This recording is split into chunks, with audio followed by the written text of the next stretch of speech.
Welcome back to the Sonic-a-thon 3 in Knuckles. This is Samurai Snake. I'm the Flameclaw. And this is Sonic Mania Plus.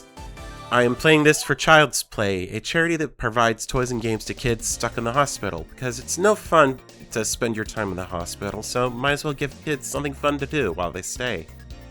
Yep, it's a great cause that we are very happy to be supporting once again. We've currently raised over $1,600, and that means that we've got a handful of incentive games already unlocked, but we'll be unlocking a new one when we hit 2,000. So if you'd like to see the marathon gun a little bit longer, you can chip in and we'll get an extra game in. But Snake, we had a donation incentive for this game specifically, didn't we? Yes, we did. We had a character bid war. And out of Sonic, Tails, Knuckles, Mighty, and Ray is the winner. Yes, I'm actually kind of surprised that Ray won, given we had Ray win last time as well. But, you know, the people have spoken, and Ray's actually really fun to play as in this game, so you got a good pick here, guys.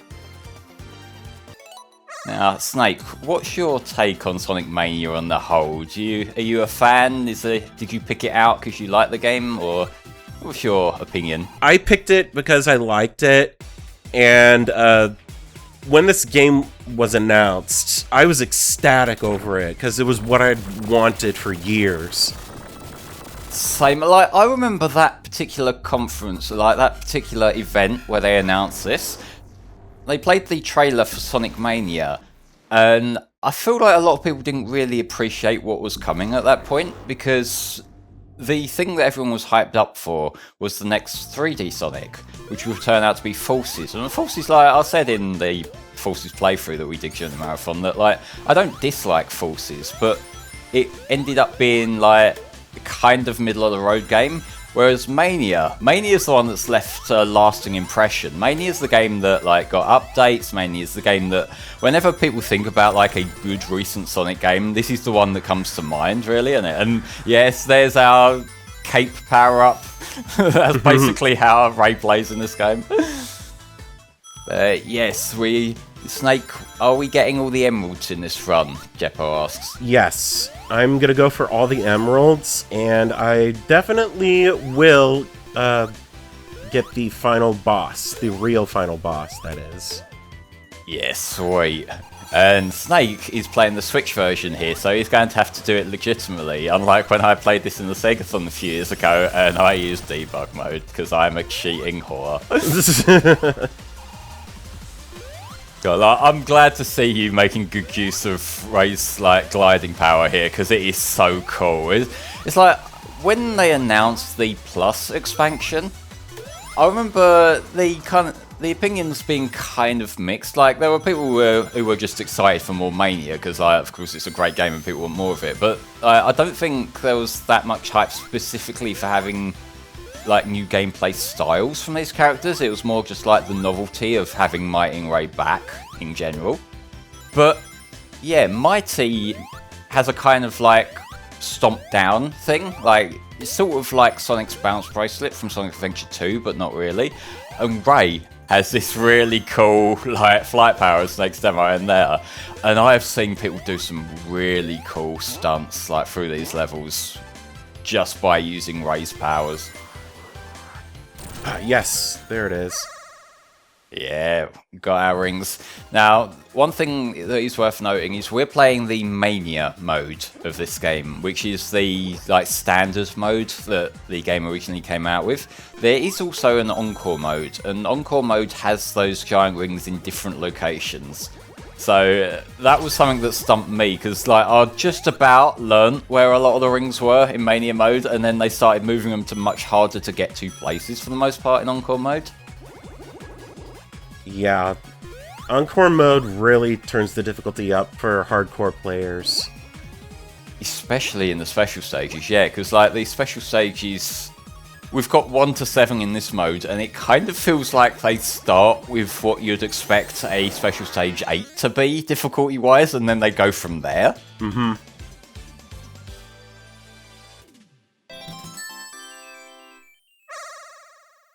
One down, 6 more to go. I do like that they turned Blue Sphere, the special stages from Sonic 3 and Knuckles, into bonus stages. I'm glad that they're bonus stages, because for me personally, I was never a big fan of Blue Sphere, so I like the fact that they're optional this time around. You don't need to do them to get the good ending. Mm-hmm. Well, what was your reaction when Mania was announced, dude?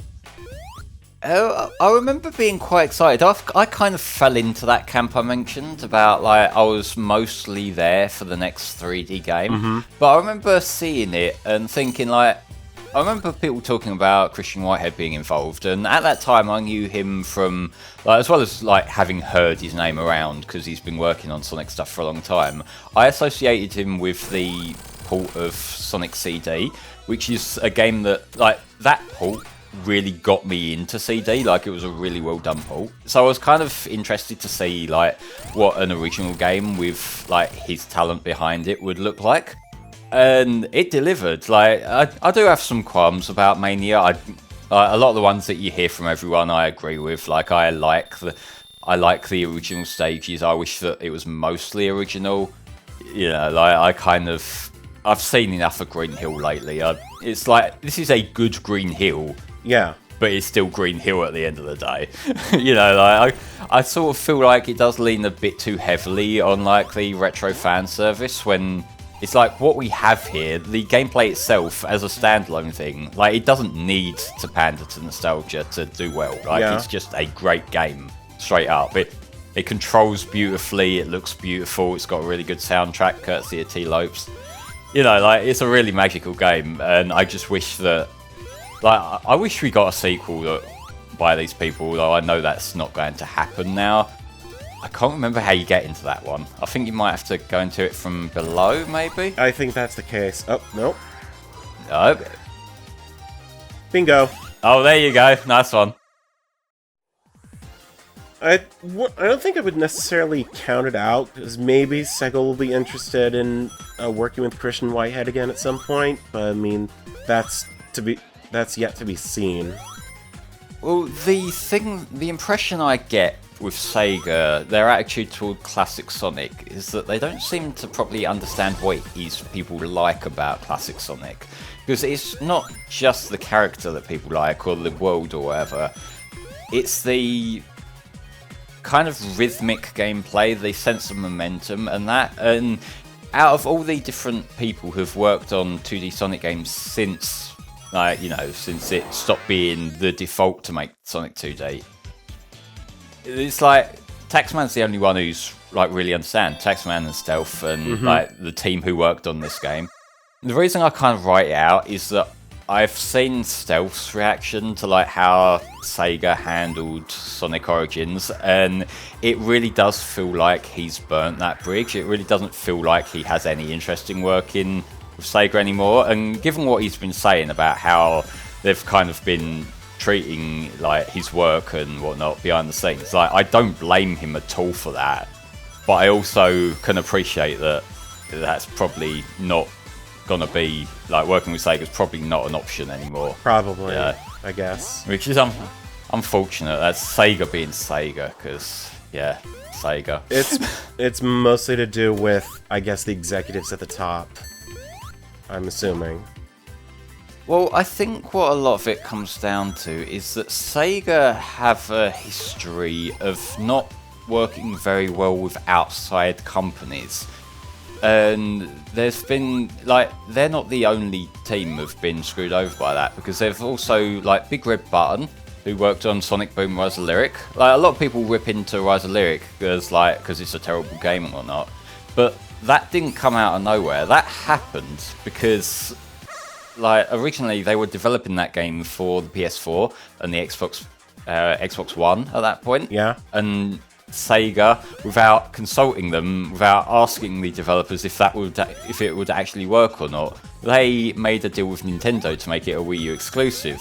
And the engine that they'd already, like, half finished building the game on, CryEngine, doesn't really work with the Wii U's, like, two-screen setup. They had a lot of problems, like, readjusting the game to work with it. And that kind of, like, it was one thing after another at that point that caused some problems in making the game work. And also Blind Squirrel, who did Colors Ultimate, I don't think there's as much documentation about the problems they had, but it was very clear that Colors Ultimate at release was not ready, and I think a lot of their history, I might be misremembering this, but I think a lot of their history was like working on mobile games and like much smaller scale games and like a full-size console port. So like they've been given a job that they weren't really fit for, and then they weren't given time to like unfuck it when there were problems. Which again, that's Sega are the ones selling the product, so it kind of falls on Sega to make that right, and they didn't. Yeah. These special stages are fantastic.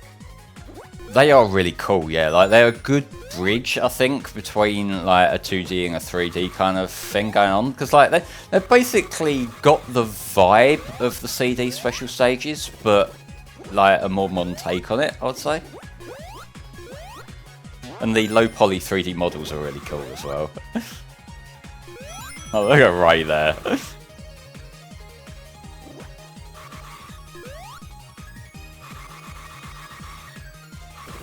Just watching him sort of drift around. You might need rings. Oh, crap it. Oh well. You can always give it another go. There's a lot of spare special stage rings, isn't there? I don't think I'd really found that special stage ring location before. Nah, well, that means you basically got a spare one now, doesn't it? Alright, boss time. Hey, you're meant to be at the end, not the start. Get back. This one's kind of fascinating to play with Mighty, because Mighty, when he's in a ball, he has a kind of immunity to spikes. So you can just sort of just keep on jumping at him and just tank any of the like hits you would otherwise take. But no such luck with Ray, unfortunately. Ray's a bit too squishy for that to work. Just gotta stand close to the giant robot and have him launch one of his fists at you. Pretty much. You can get extra hits up here, can't you, when you got that slight height advantage. That's where I usually get most of my hits in. Oh, he's speeding up menacingly. Ow. There we go. There we go. Nice one.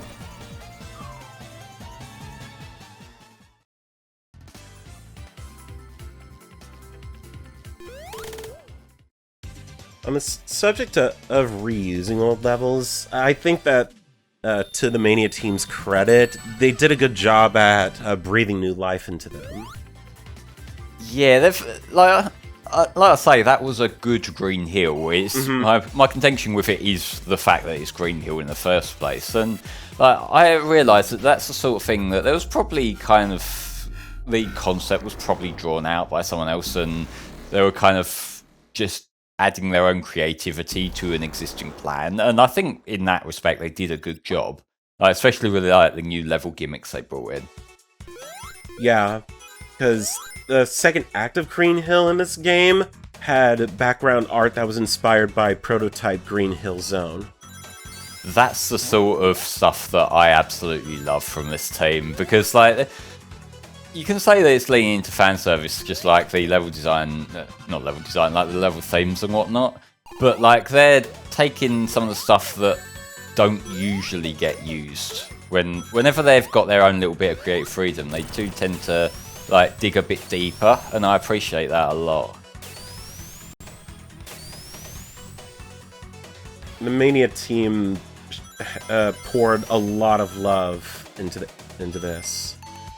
It's definitely the product of people who really, really appreciate what Sonic's about, isn't it? Yeah. Alright, let's try this one again. It's mainly staying on top of your ring count, I think, was giving you trouble last time. Yeah, it was that. I suppose if you stock yourself up on rings and, like, on your first lap, that should give you a little bit more leeway.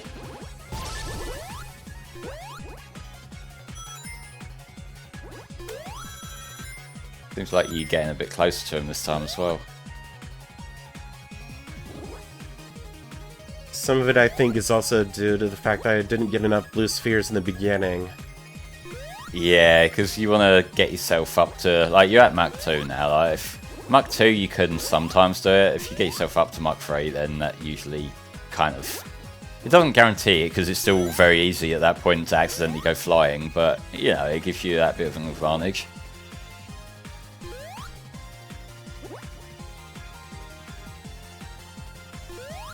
I see there's like a lot of temptations of like, do I get the blue spheres there or do I cut the corner? And sometimes you have to pick and choose, don't you? Yeah, I think just for safety, if you want to get the emerald, you have to take shortcuts. Yeah, I suppose if you build up a strategy of like on your first lap getting as many blue spheres as you can and then just cutting corners on the second and third laps, that might work.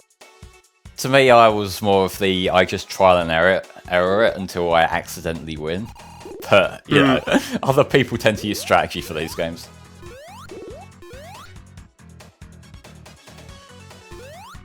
I do also feel like this game's level choices were hurt a bit by the fact that the first two are levels that we already saw in Generations.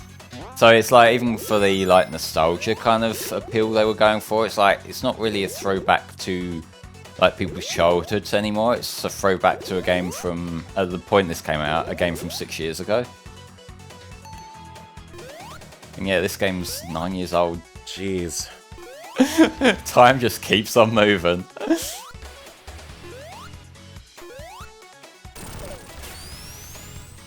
God, the music is on point in this game. I already talked about that, but like this version of Chemical Plant is really cool.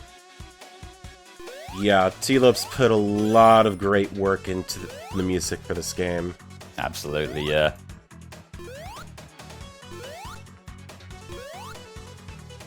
Whoops. Okay. There we go. It's fine, there's layers to the level design, so you're usually fine in the earlier levels. It's not a dimps game.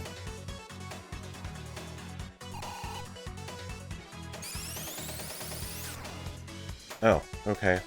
I can't go. I can't cheese it. Oh well. Ah. Gotta do it normally.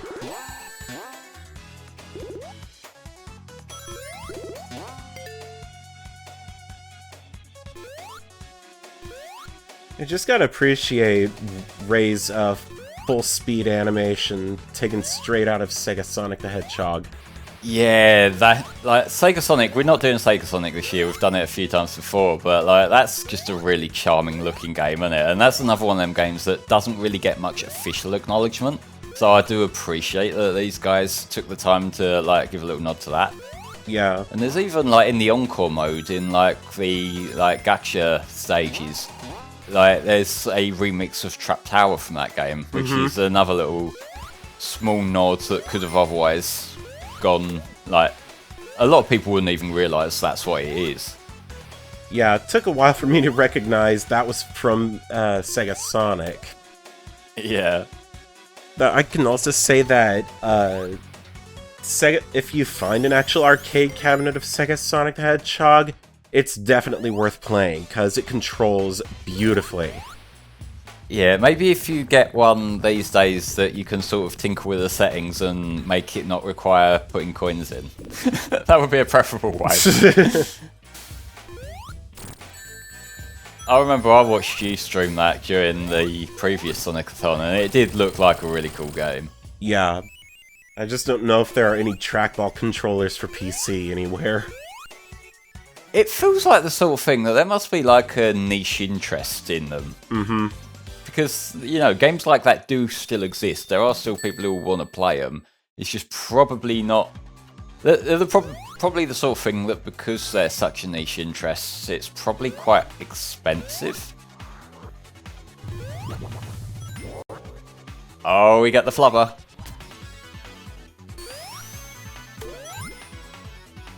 But while we're making some progress in this, I will give everyone a reminder that we are raising money for the charity Child's Play.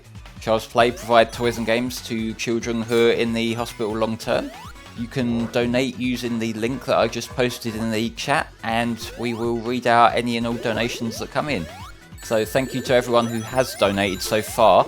I will give a mention that we have a bid war ongoing for the run that's coming up after Sonic Mania today, which will be Sonic Rush Adventure. And for that, the primary character choice is a donation bid war. So do you want to see Star playing mostly as Sonic or mostly as Blaze? You can get your choice in there. That donation bid war will close when this run ends today. So you got quite limited time there, but you know, things can change quite quickly. If I just get the thingy open, I can tell you who's winning right now. So right now, Sonic is behind with $41.32, while Blaze is taking a lead with $80. But that still has time to change if you guys want it to. You guys are playing the critically acclaimed real Sonic the Hedgehog 4. Yeah, this is Sonic 4 as I truly imagined it. Any of us get the Mania Plus physical copy? I only have the digital one. I have it on both PS4 and Steam. How about you, Snake? I'm playing off a physical copy. Oh, cool. That the, like, was that like a special edition thing they did, wasn't it? Yeah, I think so, yeah. Yeah, nice one. Jeppo says they got a combo of it with Forces, and like, there's a very distinct difference in quality between those two games, but given that this game does lead directly into Forces story-wise, it makes sense for them to bundle those together. It's kind of strange how, like, nowadays, since Plus came out, this game, it has two stories with Forces as like an intercall. So, you know, you play this game on Mania mode, then you jump over to Forces for a bit, then you come back here for Encore mode, and that's like the... It feels weird to say the canonical order when there's so much time travel fuckery involved, but that's basically the canonical order. Yeah, pretty much, even though Encore mode is basically just hard mode. It's hard mode in terms of gameplay, but the story kind of starts after Forces, doesn't it? It does. It's not something I exactly would take seriously, just because, well, I like the little Sonic Mania Adventures shorts that they made for the game. Oh yeah, I remember Tom and I watched those quite a while ago now. They are really cool. Like, I like the fact that they brought in a really cool remix of Big Arms for those. I think it was the Knuckles one.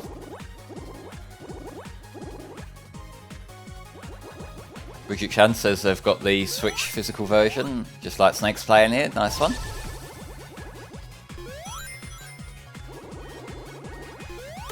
Yeah, that's it. Stock yourself up on the blue spheres, get your speed up on round one. Yeah, Emerald 4 is where they start taking the kid gloves off and start making it really work for them.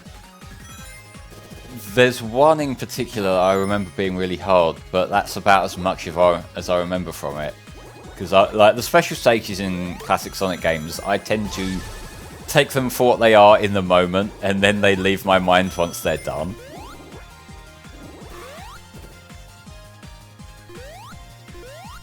Have we ever gone for all medals? I haven't, because the medals, off the top of my head, they're the ones you get from doing Blue Sphere.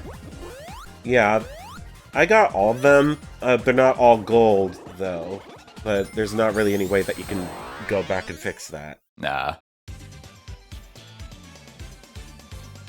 Oh yeah, it does have its own Mean Bean Machine mode, doesn't it? But I feel like we might see a bit of a teaser of that very soon. Okay, where's this tube gonna take me?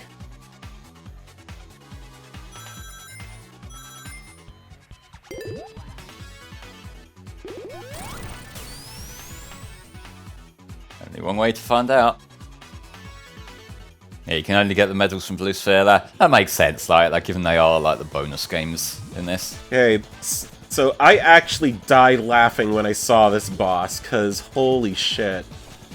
Yeah, I remember I was just watching, like, this whole game leaked, like, a little while before release, and I remember watching the live stream of it, and, like, I had someone I was friends with at the time in the on Skype with me, and we were both cracking up.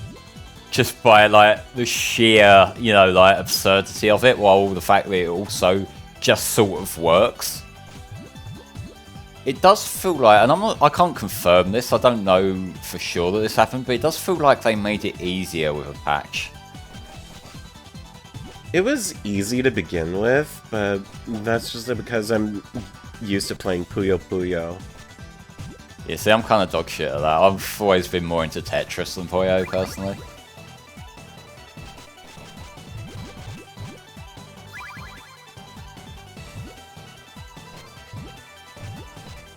T-Lopes didn't realise that this is a remix of Satan's theme from Puyo Puyo.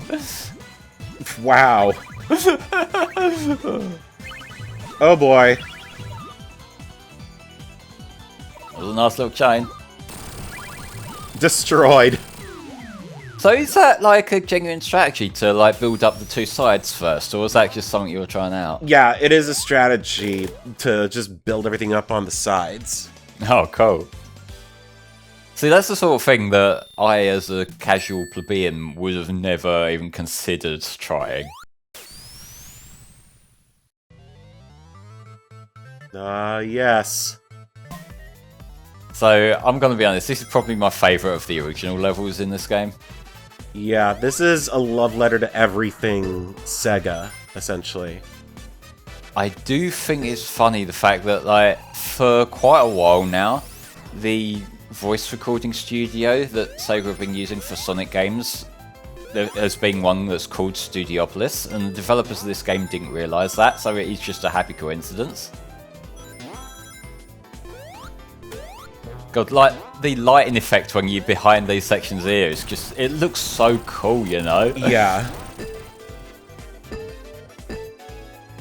It's like we passed a sign that's supposed to say Pine Pot, that's from Streets of Rage. Yeah. There's like a little nod somewhere in this to like the fucking popcorn game, aren't they? Yeah, there is. They really went all out with this one.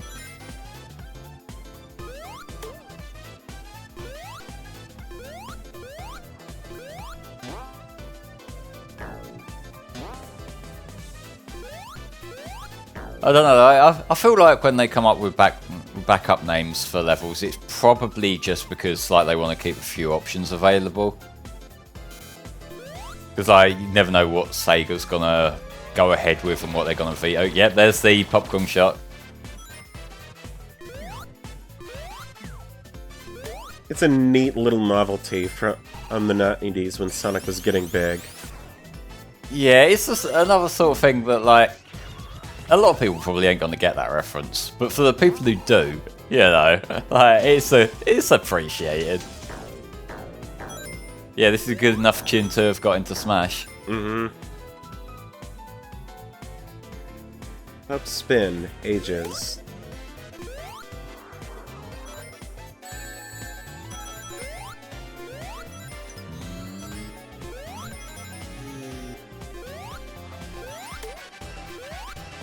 An acknowledgement of possibly either of the Sega Ages collections, because they brought that back, that name back for a little bit on the Switch, didn't they? Yeah, they definitely did. There's the Hornet. Oh yeah. He's not gonna get up and fight you, though.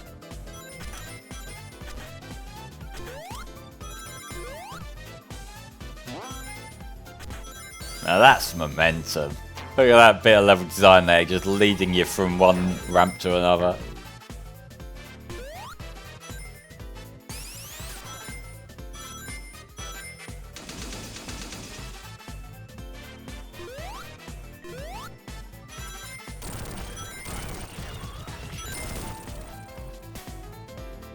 I mean, the eggnog sign kind of works, even if it doesn't, even if it's not necessarily a reference.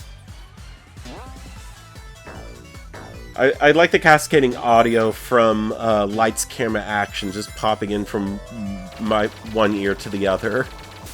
Yeah, like I will say, for the most part, I tend not to be a fan of like stereo gimmicks in music, but every now and then someone does something clever with it, and it just works. Oh yeah, the Club Spin sign, I believe, is a reference to Sega's old now defunct business of arcades, I think. Possibly. Although, if you think about it, that would be like Nintendo putting in a reference to the old hotels. This is the first of the hard-boiled heavies that we're fighting against. They're basically renegade egg robos. And they've got some good music going along with them.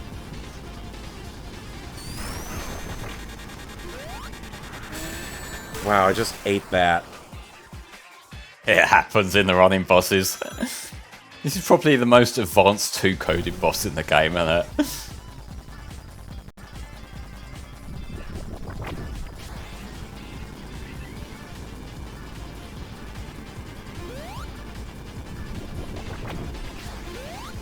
And when I say it's an advanced 2-coded boss, it's very much so in the sense that the bigger threat to you here, more so than the actual attacks, is just the ramps on the ground.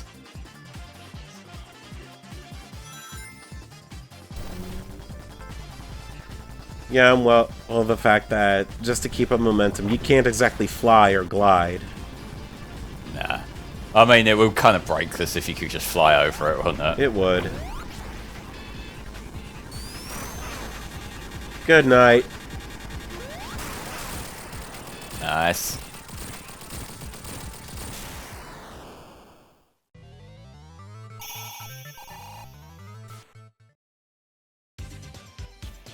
Two thumbs up. I love Ray's animation so much. He looks so happy there.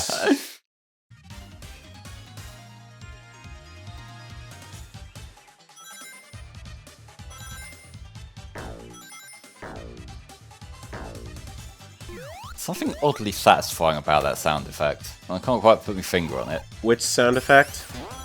The, like, them things. Boing, boing. Oh, yeah. That sound effect from Chaotix.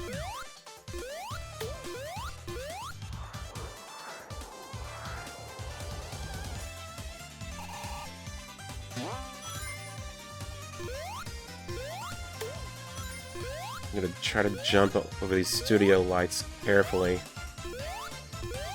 Being careful's no fun, do you, Glide?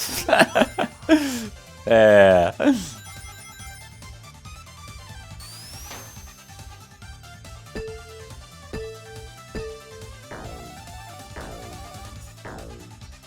What do we got here? Eggman Pirate TV. Now, what is he broadcasting on there? Just his fucking mug, of course. All Eggman all the time.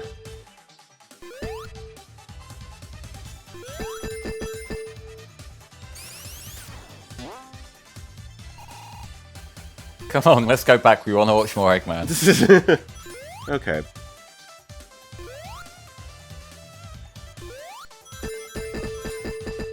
You're in there for life now. As if.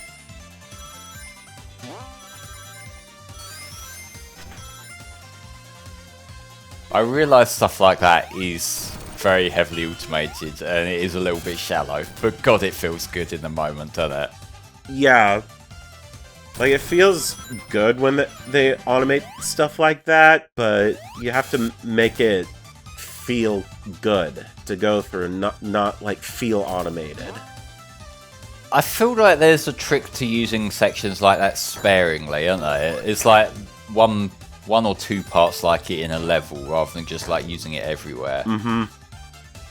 Okay, I'm clearly supposed to go this way. Yeah, this is a little bit of an awkward layout, but like, I think it's a lower route, so it's whatever, you know? And yeah, you can just get bounced all over the place here, which I admit is kind of part of the fun.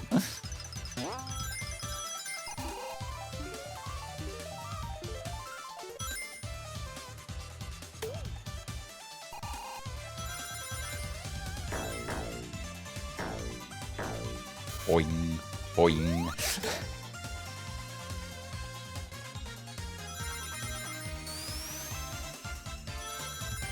Yeah, that's fine. I know you're kind of recovering from a bit of a sore throat, and you say you gotta look after yourself where you can.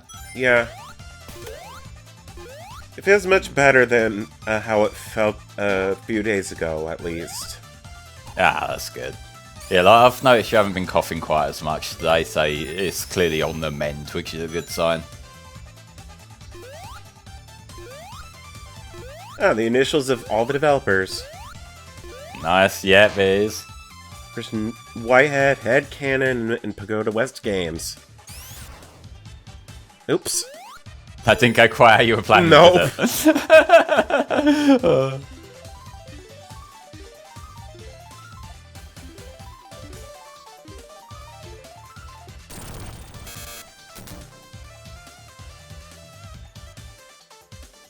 Look at him go.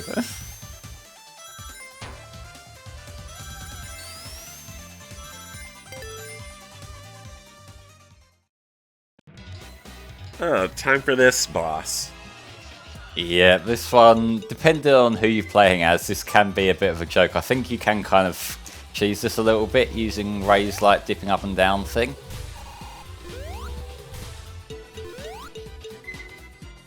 I think if you run at him from the other side of the screen, do the jump and then dip up, you can kind of get some extra hits in, but yeah, it's kind of time like that.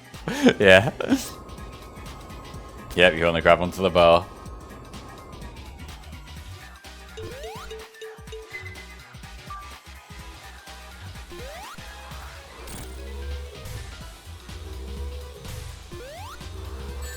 Whoops.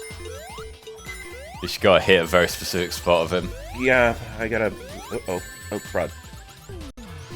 Things are happening here.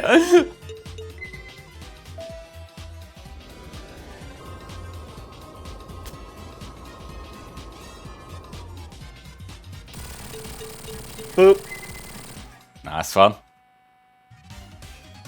Oh, that's the date. 7/22/16. I think that was the date when the game was announced, I think? I don't know. Yeah, I think that was the day that one event happened where they announced this game and forces.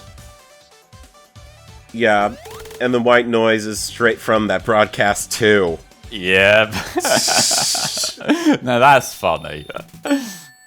They're so cheeky to put that in.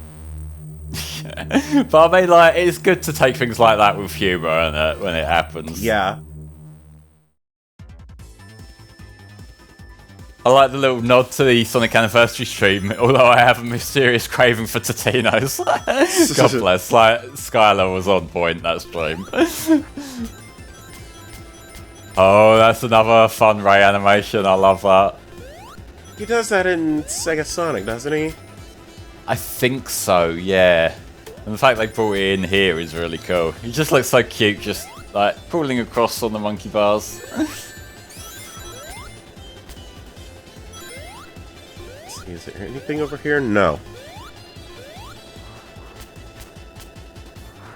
We get to watch him crawl across these again, so it's worth it.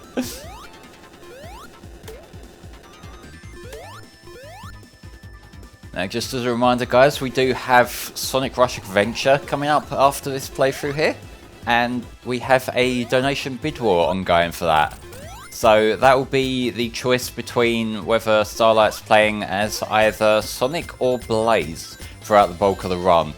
So currently, if I get the thingy open, Sonic is at $41.32, while Blaze is ahead with $80. So if you'd like that to change, you can get your money in. If you just want to give Blaze a bit more support, you can get your money in. Either way, it goes directly to Child's Play, and so any and all donations are very much appreciated.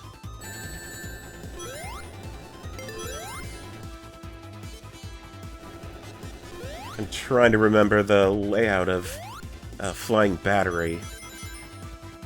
Okay. Yeah, like, there's quite a bit going on here, isn't there? But I can never remember where the special rings are in this version of the level. No.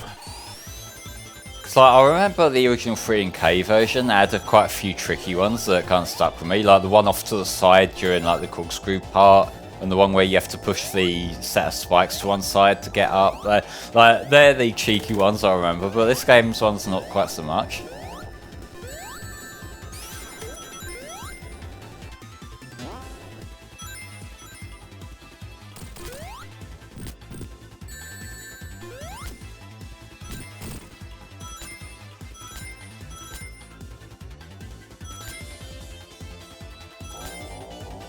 God, Flying Battery is such a cool piece of music, isn't it? It is. When I think of 3K music, like Sonic 3 and Knuckles has just a fantastic soundtrack overall. There's like a lot of great songs from Sonic 3, there's a lot of great songs from Sonic and Knuckles. But like when it comes to the Sonic and Knuckles side, I think this is one of the strong ones, this and Lava Wraith. Yeah. It's like from the Sonic 3 side, like Ice Cap is fucking great. Like that's the peak for me. For me, it'd be Hydrocity, Tomato. No, pick a side, Snake. You will get involved in our two-party system here. Pick a side. I refuse to be a part of your two-party system. Oh look, we have the enlightened centrist over here.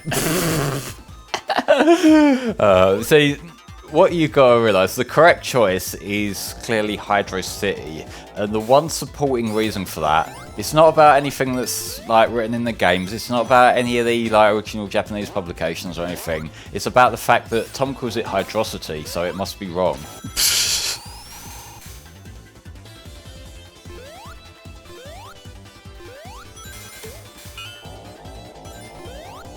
Well, regardless, just take your pick. No, I remember a few years ago during one of those marathons, we actually had a bid war for people to decide which one they'd use to refer to it as throughout the run. Really? Yeah, like during the 3K playthrough last time. That's hilarious. Okay, just gonna let the flying battery destroy itself. Thank you. Yep, they've made it much quicker in this version. I think you had to wait a couple of cycles for it in 3K.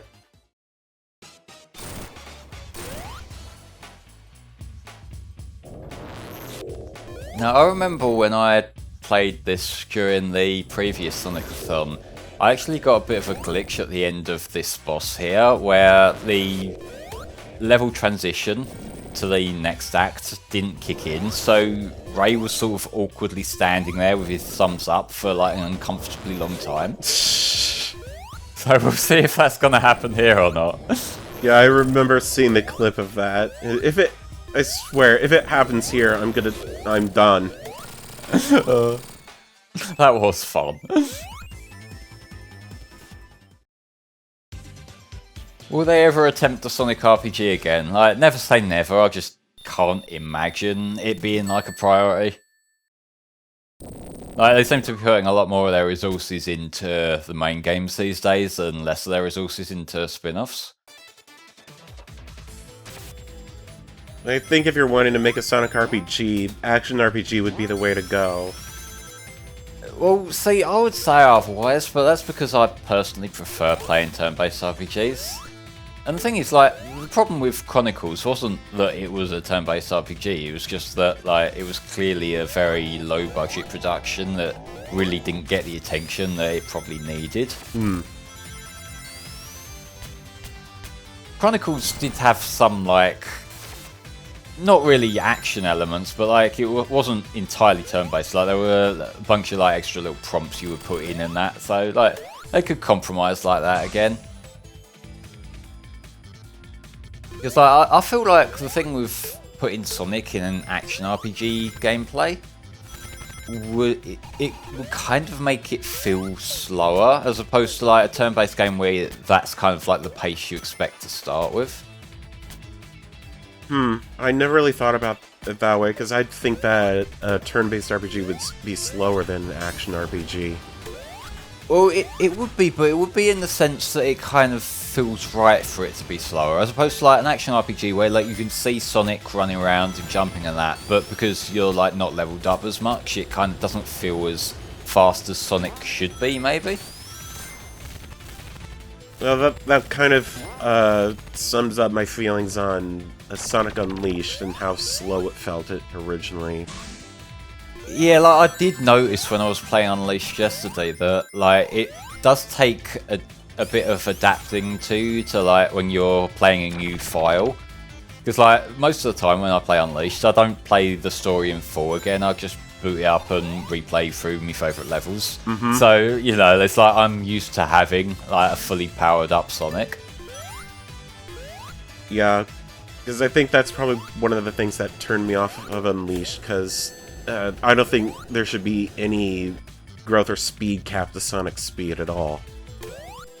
I sort of understand what they were doing, because like with the Werehog, they were kind of, you know, like balancing it like how a lot of other action games tend to balance it. Like, you know, you God of War, you Devil May Cry as well, like you get new powers as you go along. And so the Werehog was kind of balanced in that sense, in that you get basic attacks, and once it trusts that you've learned how to use those, it starts introducing new ones to not overwhelm you. And I feel like there might have been like an attempt to get a bit of parity with like Daytime Sonic.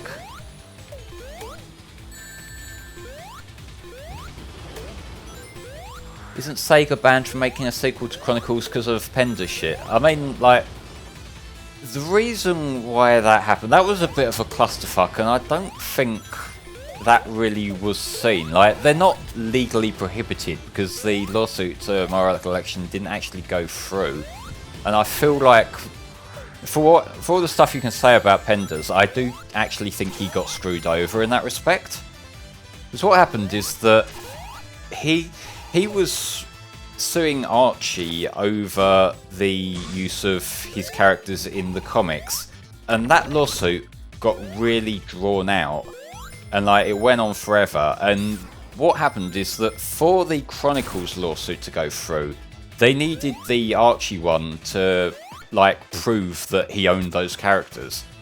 But the problem is, because it took so long, by the time that lawsuit was settled, at that point, the statute of limitations had kicked in for the Chronicles one, so he wasn't actually able to be seen in court over that. So, like, it's not proven in any way whether he owns the stuff there, whether Sega were, you know, responsible for infringing on his copyright or not.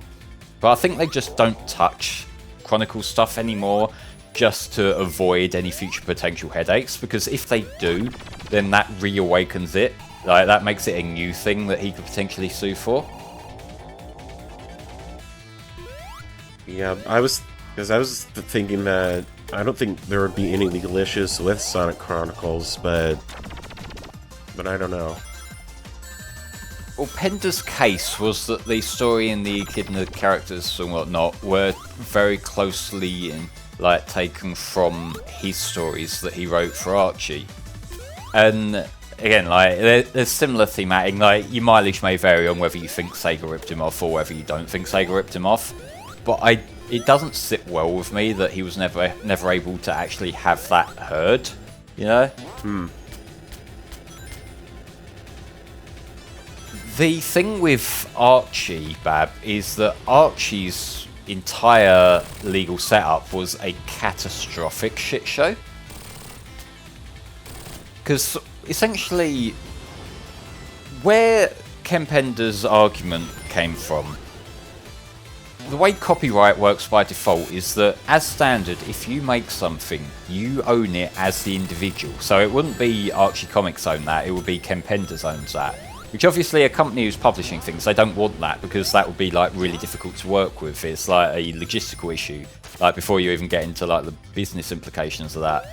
So what's standard practice for like any publishing house, any company who hires people to do creative work for them, they will add a clause to the contract that's called work for hire. And work for hire, that means that the copyright for that work you produce is transferred to the company. And in a lot of situations, the kind of lawsuit that Ken Pender's levelled against Archie, that would be like an immediate, you know, case closed, it belongs to them. The thing is, Archie, for whatever reason, weren't able to produce a copy of a contract that had a work for hire clause in it So, as far as the court was concerned, because they couldn't show that, because Archie couldn't prove that they owned the work that Ken Penders had done, that means Ken Penders must own it. And that is such a spectacular fuck-up. That's like amateur stuff that, like, if you're hiring people, you need to make sure that you actually own the things that you're selling. And just for whatever reason, Archie couldn't. That is amazing, an amazing fail. Yeah, and like, there's been a few theories about why that was. Like, Ken Penders insists that he never signed the work for hire to begin with, and like, as far as I'm concerned, like, there's no way to prove he's lying there. Like, it's entirely possible that he never signed it. But also, there's theories that he did have a contract and Archie lost it, which, if so, that's hilariously incompetent. Hey, Omelet's been defeated. Yeah, I remember that theory going around, yeah.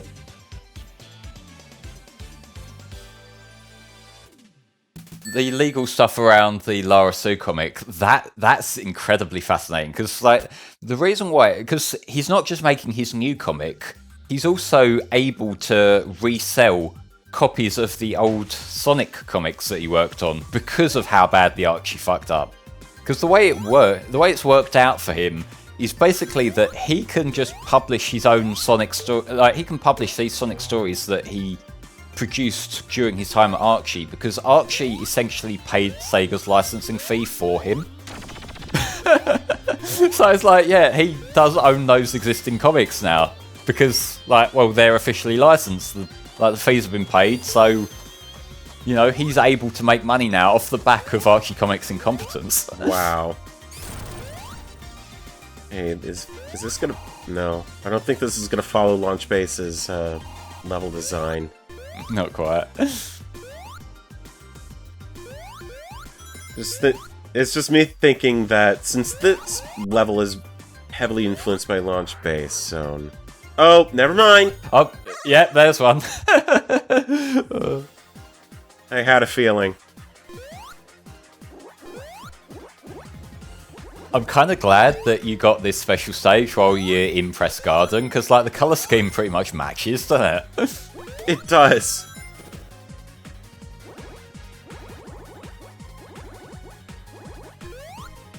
Does it fill up that much speed gauge?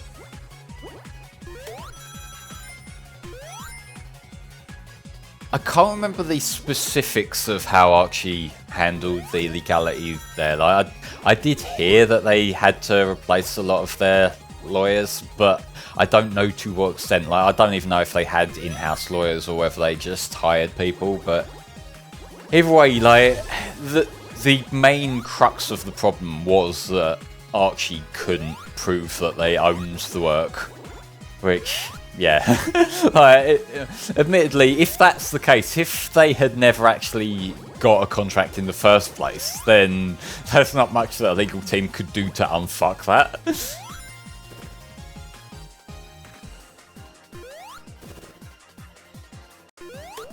But I do feel like Archie were actually very fortunate that it was Ken Penders, of all people, who started that. Because the thing with Ken Penders is that even though he had a point in that situation, he's also the kind of person who does not carry himself very well. And so he's a bit of a laughingstock. I do feel like, had it been someone more respectable, someone who, like, had more respected work, who initiated a lawsuit like that, Archie would have been really fucked, because I feel like that's the sort of thing that would probably have prompted, like, all the other people who've worked with Archie over the years to, like, start looking over their contracts and realising that actually they have a case too. It's fine, we're still only, like, halfway through the game, we've got plenty of time left. Yeah.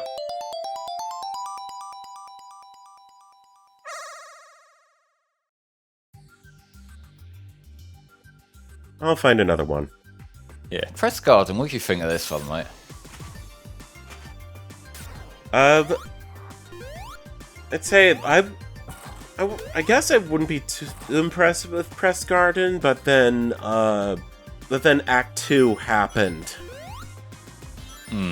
I kind of prefer the visual side of things in this act. I feel like this is one of them levels where I don't really care that much for the level design that much. It's a little bit blocky for my taste, but I do really like the aesthetic here.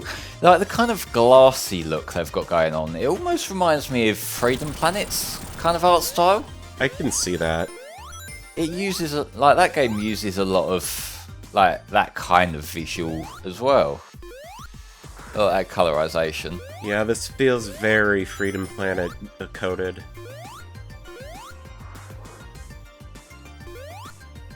Actually, now that I'm thinking about it, this was one of the levels that I was wanting to see more of initially when this was announced.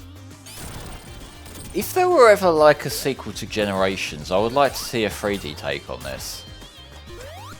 Because like, it's very unique for a level trope, isn't it? It's like, it's not just a garden, it's also got like the press printing like thing going on as well. So you've got Eggman printing all his anti-Sonic propaganda in the background while we're just running through what looks like a pretty garden. Okay, I can't exactly read that. Oh, it says Mania. Yeah, like I think like they're mostly just pictures of Eggman's face on the cover, which would make sense. Mm-hmm. You just gotta hope that there's not an Eggman page 3.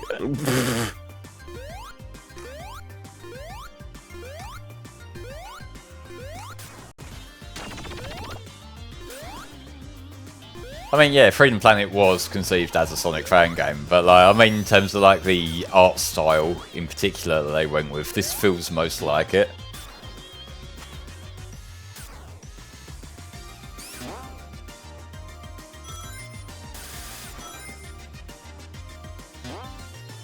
I mean, the fact that Eggman's printing these newspapers that are about him kind of makes you think it probably is Eggman propaganda.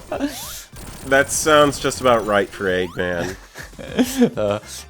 Like just, yeah, taking over the world with robots is cool, actually. You should support me. Eggman wants you to join the Eggman Empire. I think I either have or had a shirt that said something along those lines. Nearest recruiting station.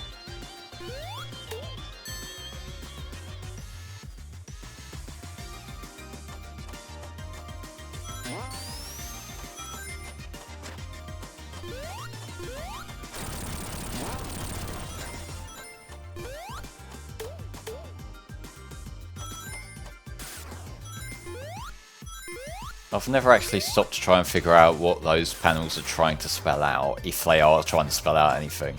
I don't think they're trying to spell anything. Maybe, but it's also weird that they're just, like, letters there, if they're not. Unless they're meant to be, like, keys broken off of a typewriter or something.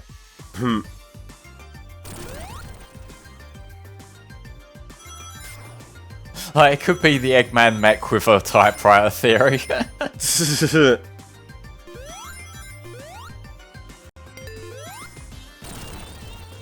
Oh, there we go. Yeah, I remember that section at the end there, because in Encore mode, the boxes over on the right before you fall down are just a little bit lower, and you can jump over them to get a special stage ring. That looks like it hurt. This is another one that you can kind of cheat with Mighty. Yeah.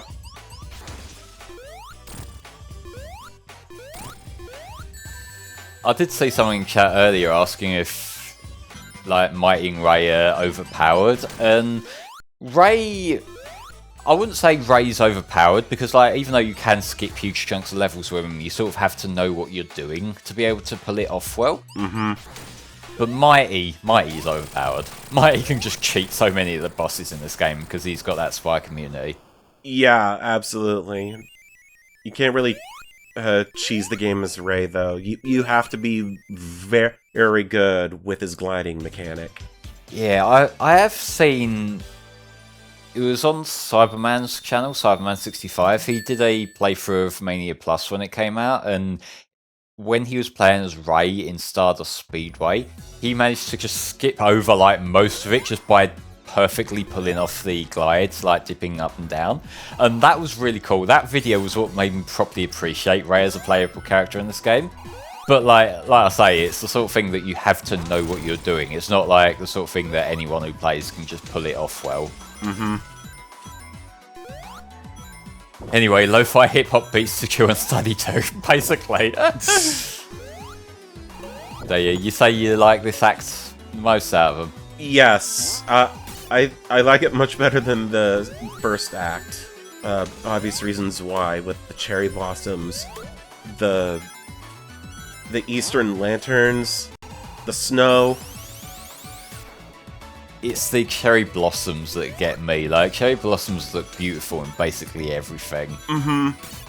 It's part of why I like Dragon Road Day in Unleashed for the Wii as much as I do, because like they really emphasize the cherry blossoms in that version. Like, there's a lot of things about Unleashed Wii that I do kind of appreciate maybe a bit more than the HD one. Like, obviously the HD one has absolutely gorgeous visuals going on, but when they do cool things with just the like general art direction in Unleashed, they managed to do some cool stuff.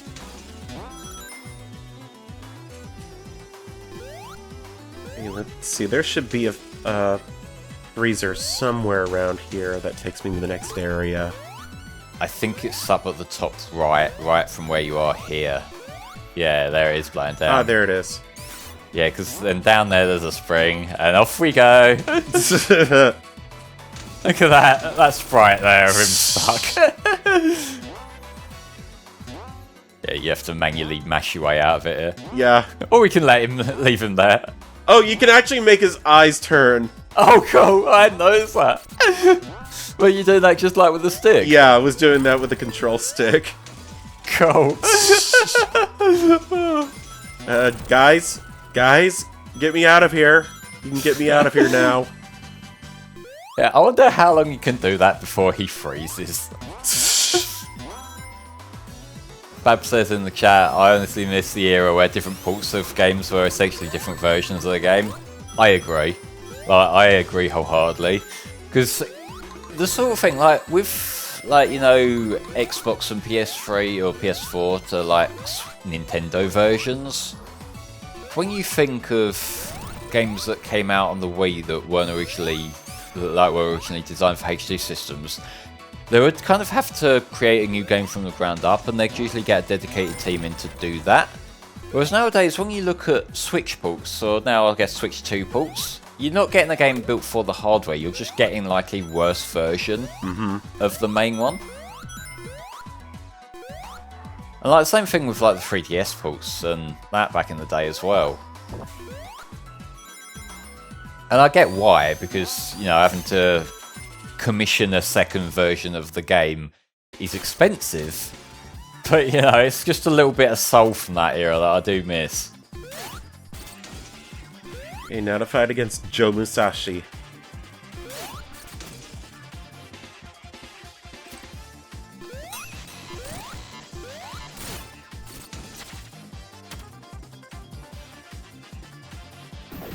You're stuck in the ice and you start hearing extra muffled drowning. I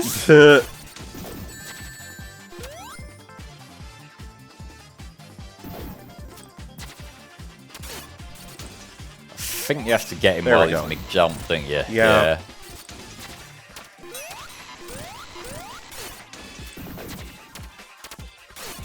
That looked like something should have hit you there, but you got away with it somehow. Yeah.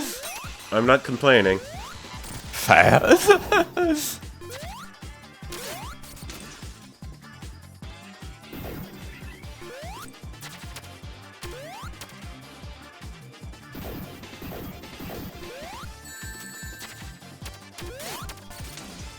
And now it's being careful time. There we go. Or beating him time, that works too. Nice Shinobi sound effect there.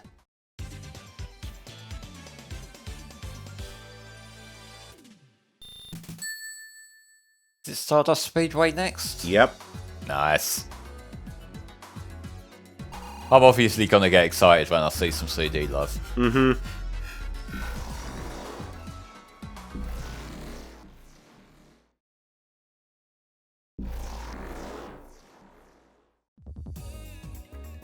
I will say, there's a part of me that wishes we got the bad future. You know, the one with the gold everywhere. Mm-hmm. Because like this is its own vibe, and in a way, I do kind of appreciate that they're trying to avoid just doing the same thing that they did in Generations again. But I have my favourites. Yeah, I do think that maybe they could have done something a bit different, but I'll save that for the final boss. Just with shifting between past, present, and future. Actually, no. I kind of wish that for the boss here, they shifted between good and bad future. Yeah, maybe.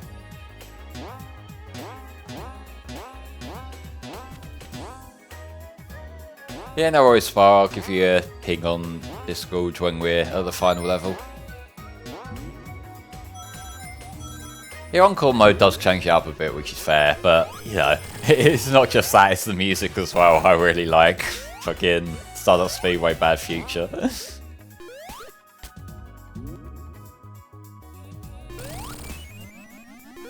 Did you listen to the Fresh Prince of Bel-Air remix of this? I feel like I've heard that a long time ago, but I have no nostalgic connection to the show, so it probably didn't hit me as much as, like, probably wasn't as funny to me as it was to people more familiar. Like, obviously Will Smith seems like, goes with everything, so it was just funny to me. I haven't watched much of Will Smith stuff, to be fair. I remember his son as being the Toblerone kid. Yeah. And he also... and Jaden, like, after years and years of being, like, just this awkward kid online who everyone made fun of, he then ended up doing the credits theme to Spider-Man Miles Morales, which is an actual really fucking good song.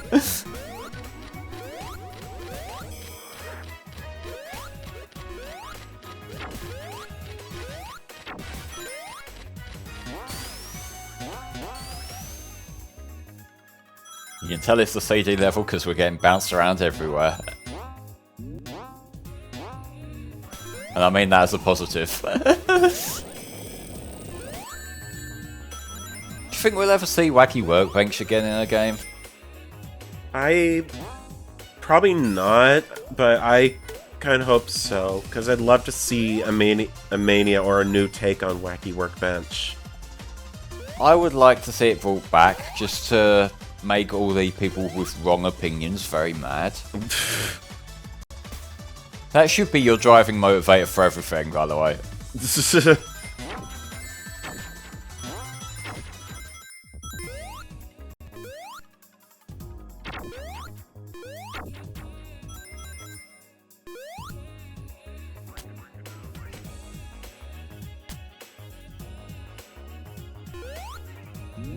The street lights in the background here are really pretty. It's like such a subtle effect, but it just leaves such an impression. Yeah, if I'd gone up a bit higher, I would have seen a constellation of Sonic's face. Oh, yeah.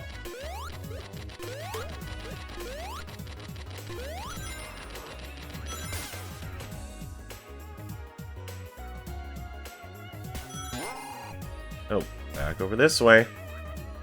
Yeah, the animations do work quite a bit differently in this game to CD, but like I kind of like how the animations in this game, it feels like they just have more frames of animation, which makes the animation itself feel a lot smoother.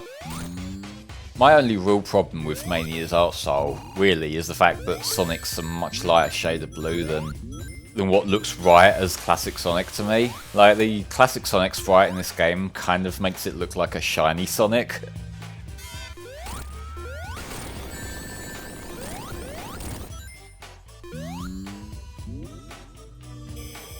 This level has a warp that sends you back to the beginning of the level. I did not know that. I didn't know that either.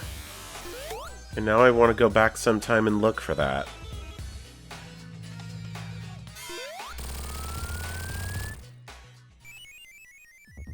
But it's not often that you get warped backwards in levels, is it? It's more often that you look for warps and they take you ahead. Unless you're playing Lost Levels. I think that has some warp pipes that warp you backward.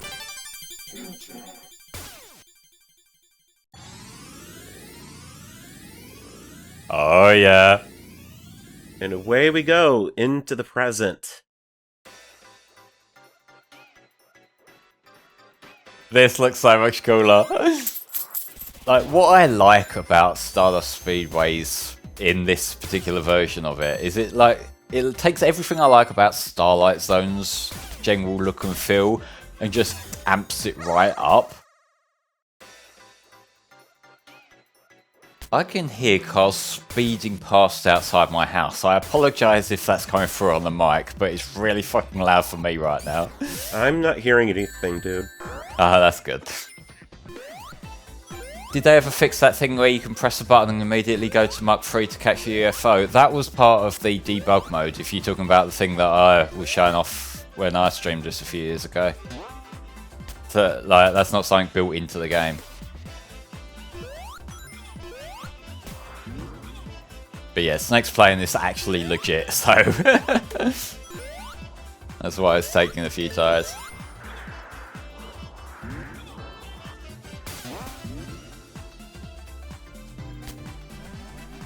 But yeah, if you want to play with the debug mode on the PC version, then it's listed on the PC Gaming Wiki. There's just one line of code that you have to add to the config file, and then you get to like there's level selects, there's playing all the cutscenes, there's cheating the special stages like I mentioned.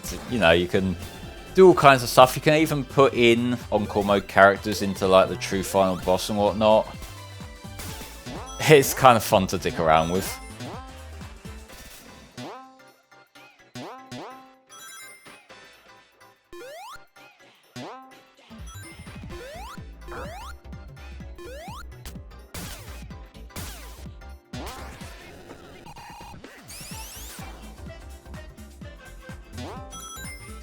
This golden purple look here is so pretty.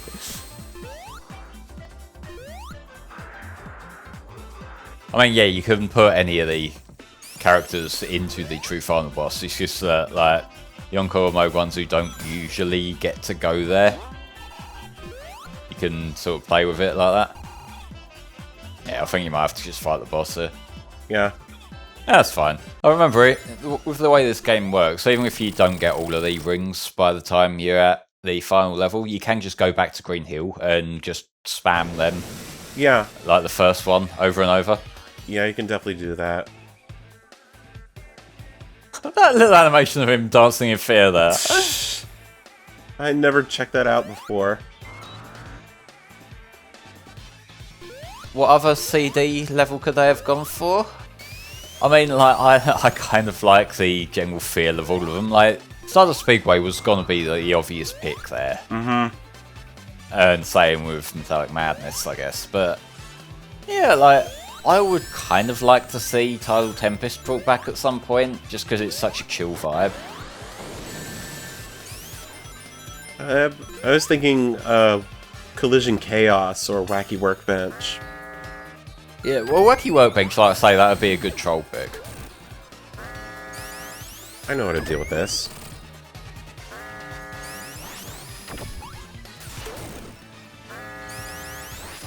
I think my trick for this boss was usually that when like it sends out the ones that do the spin dash, I'll do the spin dash but only tap it once to charge up, and that usually hits him.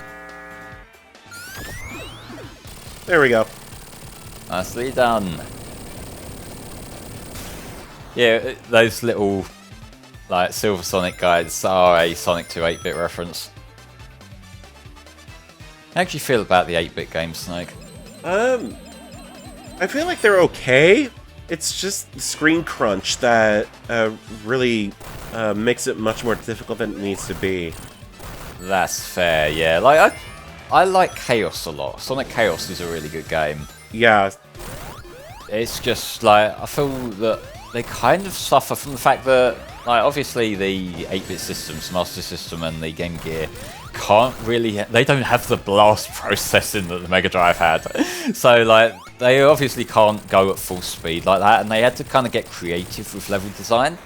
And some of the level design choices, some of the like puzzle sections they added in, some of the mazes, I feel are a bit much. Like they don't really leave much of an impression. They just, you kind of spend a long time there figuring shit out, and it's not really what I want from Sonic, you know? Yeah.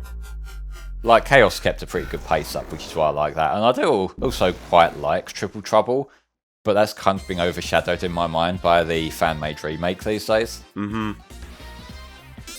You go. Oh, that was amazing. Don't you make me cough? Oh, fuck. Oh my gosh. I'm gonna need to see a clip of that. Yeah, go for it, Shadow Princess. That was hilarious. Well, I don't know how to continue from that. Stream over. With peaks, lads, with peaks. Yeah, Hydro City. This one kind of sort of swings around, because there's the second stage, which I remember was where like they bring in more of the gimmicks, as far as I recall. You could say spike to landing.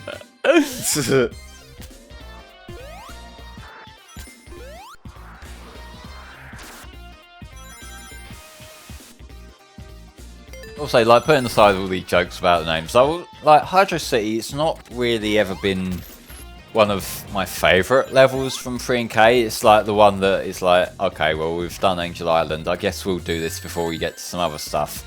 But like, it's not bad either. Like, as far as water level goes, it's got a bit of a different vibe to stuff like, say, the Labyrinth and Aquatic Ruin that came before it.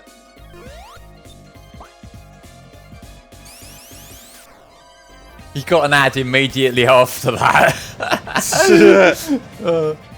It's like, Ray's dealing with technical difficulties. Here's a message from our sponsors. But speaking of, throughout this marathon, we are raising money for the charity Child's Play, a charity who provide toys and games to children who are in the hospital long term.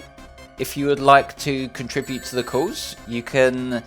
While Snake drowns here, you can click the donate button that's linked under the Twitch window, or you can click the link that's pinned in the YouTube chat. All the money goes directly to Child's Play, but please make sure you do use the donation links rather than, like, say, the bits and subs and whatnot on Twitch, just to make sure that it goes to the charity rather than HFC. But yes, we do also have a bid war left ongoing for the charity donations, which will be for the run coming up after this stream, Sonic Rush Adventure. So that will be a decision between whether Starlight plays as mostly as Sonic or mostly as Blaze. That still has time to change, if any of you guys want to get donations in.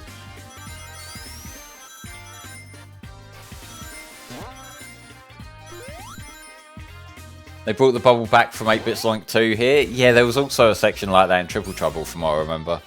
Yeah, that's the one level of Sonic 2 8-bit that I really do not like, because it's completely underwater. The parts of Sonic 2 8-bit that I don't like are basically the second half of the game.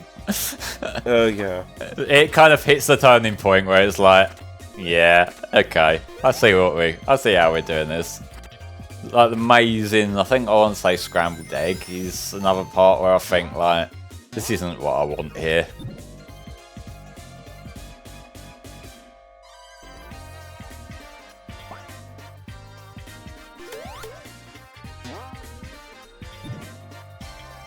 Oh, okay, I see what I need to do. I need to use the bubble to go up.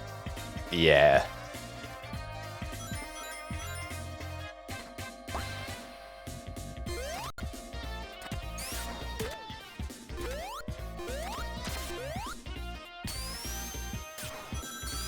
I'm glad that guy didn't catch up just in time though.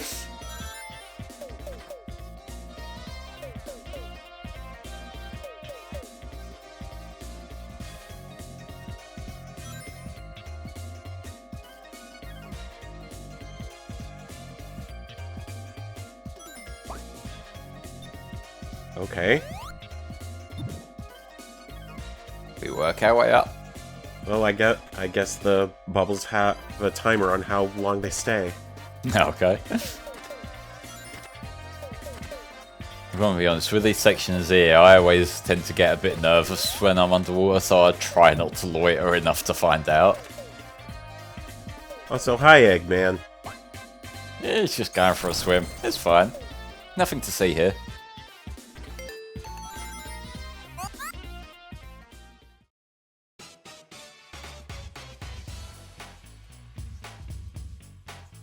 Oh shit, this doesn't look good.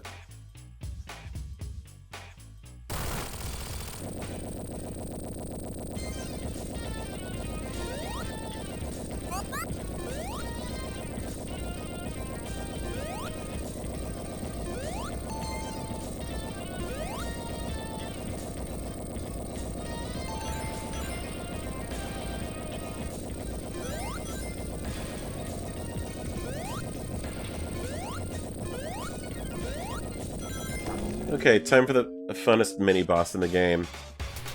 This one is pretty good, yeah. Gotta try to get him without his bombs, is the thing.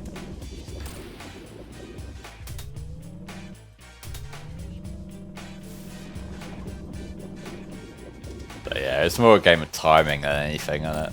Yeah.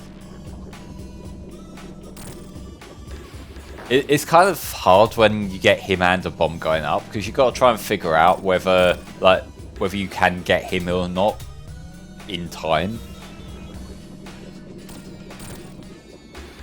And because he's a fat fuck, it usually takes him longer to get pulled up than the bombs themselves. Oh, shit. Okay.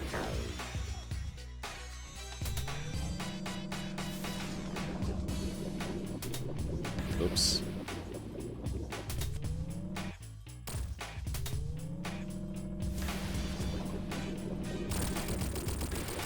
There we go. There goes your diving suit. Eggman's gonna drown, you bastard. I don't care. Let him drown.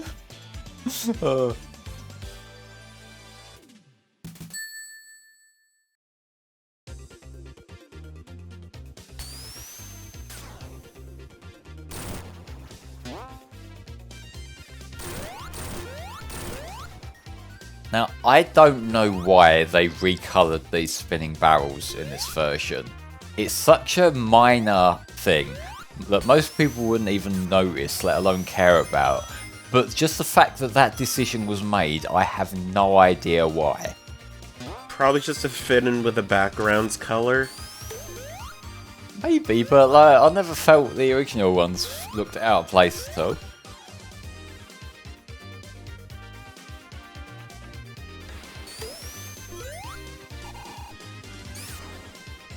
Didn't they take out the donkey Easter egg? The donkey Easter egg. Yeah, I think there was a... this was a long time ago, so I'm misremembering the details, but like, during the hand grabby things, there was like a donkey sound clip. Oh, yeah, that. Okay. Yeah, I think they probably took that out. Gonna be honest, I'm kind of glad they did, because like, I like little references and nods to that when it's like something Sonic related. But when it's just like YouTuber stuff, I really don't like seeing that in games. And like, that's not a knock against Donkey in particular, like, I don't really watch him, I don't know much about him. But just like in general, I don't really like seeing YouTubers just shoehorned into games for no reason. I think it'd probably be best to do it in moderation, but in general, not necessarily a good idea. It's the sort of thing that if people want to see it, like a fan can mod it in. It doesn't really need to be part of the actual product. Yeah. I loved watching him just sort of moonwalk and walk for a second there.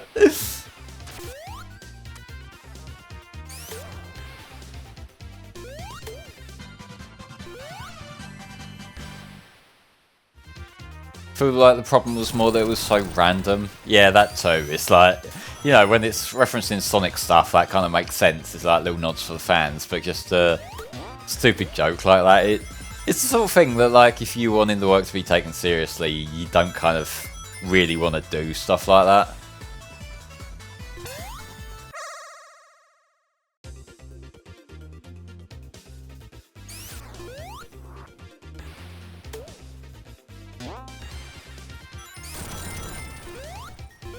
Sure, they put plenty of rings here where we don't need them. Well, at least I know what to do next time I'm in the special stage. I'll just go Mach 2, grab the 2 ring monitors, level up, and then bam. Yeah.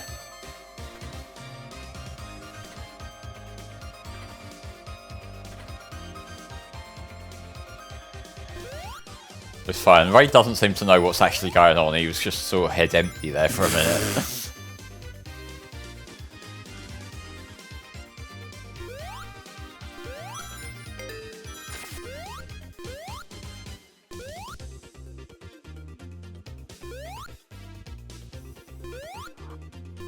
I remember this set piece from the original. I remember it being kind of slow and fiddly there too.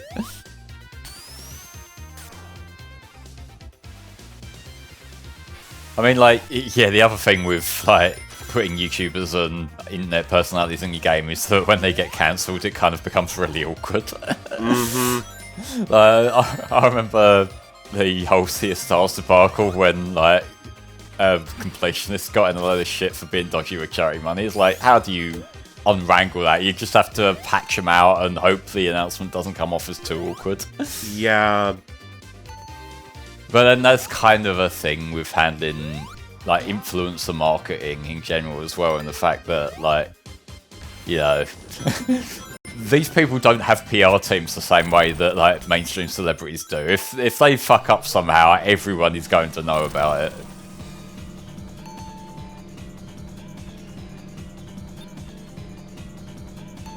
Yeah, let's just blow up this guy. You know, we'd get some air. I'm gonna be honest, Bridget, I couldn't imagine myself ever buying a fucking YouTube figurine or something. Like, I've got some VTuber ones, but that's different because they're cute anime girls. Mm-hmm. So, you know, there's no reason to judge me there. But I'll see, like, the figurines of, like, mainstream YouTubers, and it's like, I'm good. Ah, shit. Shame. Yeah, because I definitely think that there's something different between having figures of VTubers and figures of actual real person YouTubers. I thank you for enabling me being a fucking weeaboo. I mean, I won't lie. I've looked at a few. Just to be specific, one of Momosuzu Nene. Oh, Nene's cute. That's fair. Yeah. Plus she has a kind of humor that I vibe with. Yeah, I understand that. Like, the ones I've got, like, just looking around my room, I've got a couple of standees. I've got a Pippa standee. I've got a couple of Jelly standees from Phase Connect, as well as, like, the Phase Quest girls. I've got Bay from Hololive, and, like, I've got a few bits and pieces.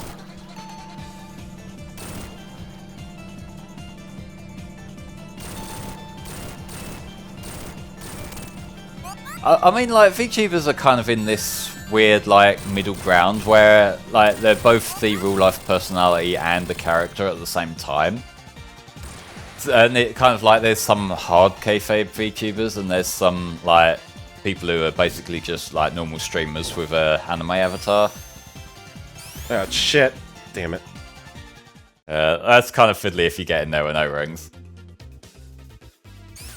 Yeah, I wasn't sure which way he'd come out from, but it's left. Always left. Yeah. That's the sort of boss that's much easier when it's a character who can actually fly rather than, you know, you have to get a run up for Ray.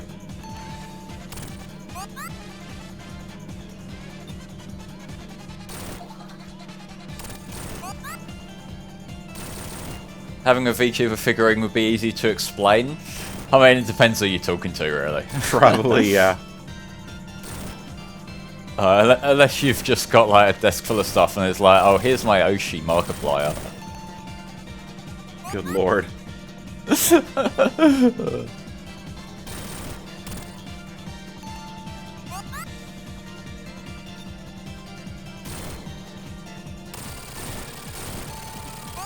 There we go. Now on to the next phase. We know it's left from here on out. It's left that he's going to come from. It's a cool concept for a boss. I kind of feel like having this phase after the first phase kind of feels a little bit... it drags it out a bit. I feel like this could have been like a mini-boss, like mid-boss something. But yeah, like it's not a problem. It just kind of makes it drag on a little bit.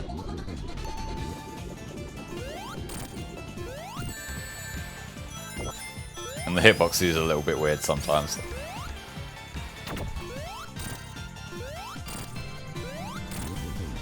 This isn't a mech made to kill Sonic, this is just how Eggman does his laundry. I believe it. Kind of a needlessly complex way to do your laundry. It's Eggman, he has a needlessly complex way of doing everything. Go figure.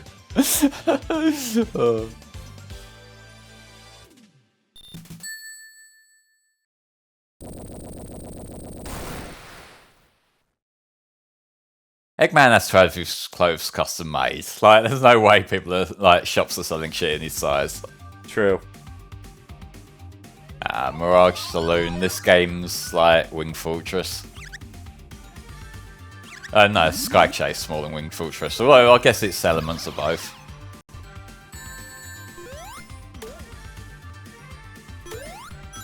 I do enjoy Knuckles' level, but I can definitely understand why people complain about this level. I'm not a fan of auto-scrollers in general, so I definitely prefer the version that Knuckles goes through, and like, it's the Knuckles version that gets brought back in Encore mode as well. Mm-hmm. But this is essentially what Desert Dazzle was supposed to be. Pretty much, yeah. Like even down to like the pattern you see in the background here, them tiles.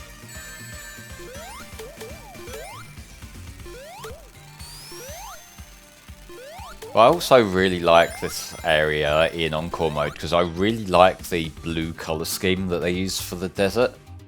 It's very vaporwavy. I can definitely see the vaporwave in there.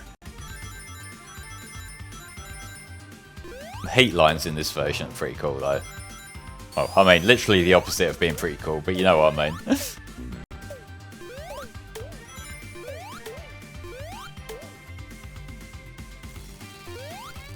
Yeah, the goggles were an unused thing from Sonic 1. Like, there's the original sprites out there that you can see.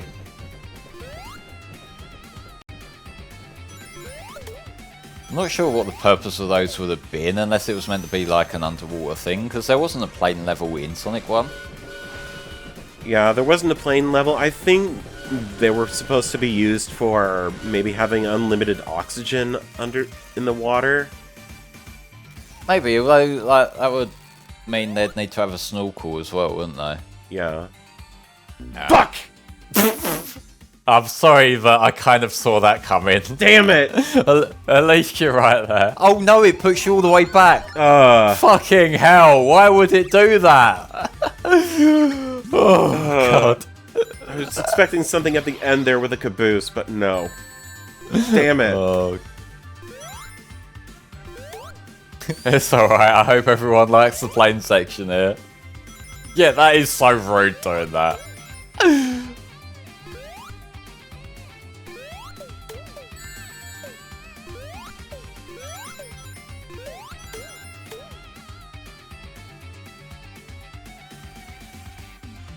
At least the music's going hard here. Mm-hmm. I just love the choice of instruments for every single bit of the soundtrack. I remember a while back, there was this one tweet that kind of took off and actually got T-Lope's attention, where someone described T-Lope's music as T-Lopesy. And, like, it feels very weird to say that, but at the same time, I sort of get what they mean. He has such a, like, distinct style that I really like. Yeah. But I'd probably also say he knows the kind of feel and tone that video game music needs to be. Yeah, it's a very specific kind of energy that he brings to the table with this kind of music.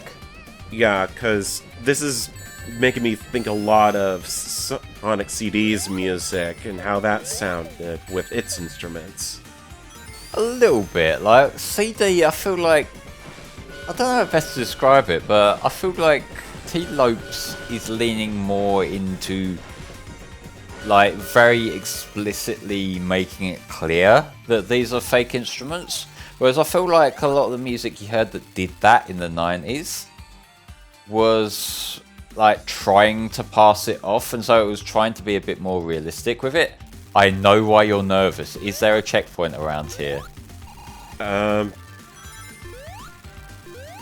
I have no idea, but I can at least check. I feel if you want to try it, you might have to just hug the wall a bit. Yeah, that's what I'm thinking.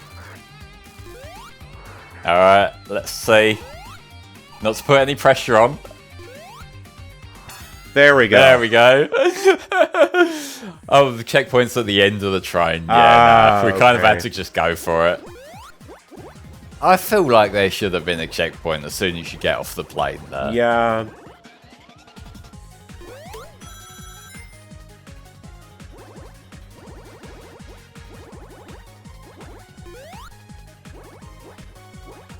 Yeah, we get up to Mach 2 on this round.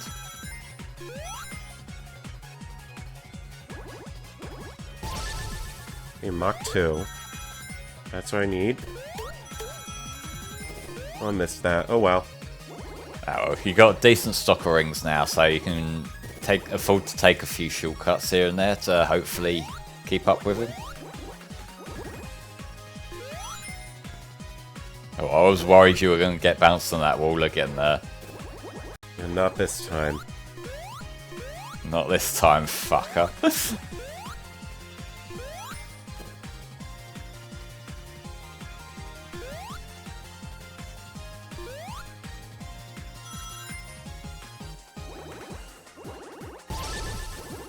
Alright, we're at McFrey.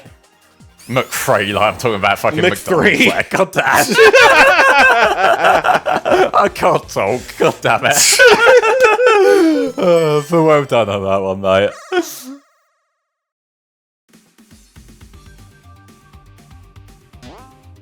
Apparently speedrunners will have super before this level and they turn super to clip into the checkpoint and die to skip the whole train segment. That sounds really fun. I think you might have just missed a checkpoint there, but it's no problem. Fine.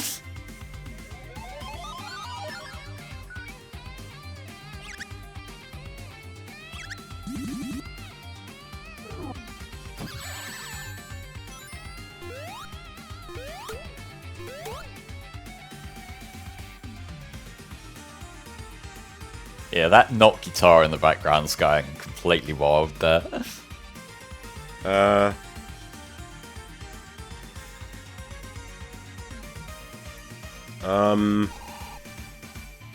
Wasn't there supposed to be a boss spawning somewhere around? Game? Game? I wonder how long this is gonna go on for. Ray, what the fuck did you do? I've never seen this happen before. What the fuck? Can you, like, go up or down on the planes, see if it spawns in?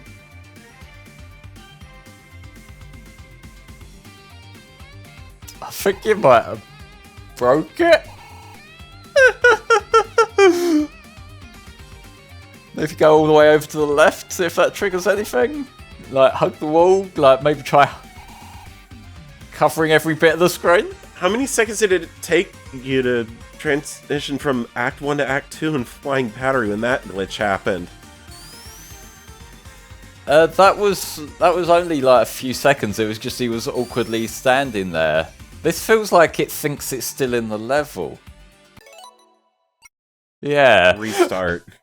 It means we've got to do the plane section again, but fuck it. It was worth it for that. It's alright, we got a checkpoint this time, so we can get back into the boss. We haven't got to worry about it breaking again, hopefully.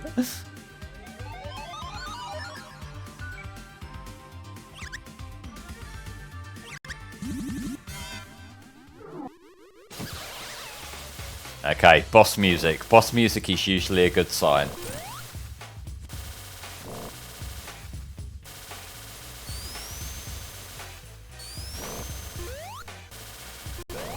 Well, Eggman can get any job because he's usually working for himself. Like, that's his train. You know, all the other jobs he's done are basically serving his own purpose. Mario feels like he kind of actually has to put the work in to get those kind of jobs. Yeah, the perspective in this boss can be a bit difficult to read sometimes. It's when it comes in from the side that it's usually a bit easier. Oh, like that. Yeah.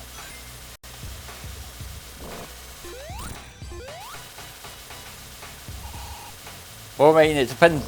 Like, Generations established that he was going back in time to get a teaching degree.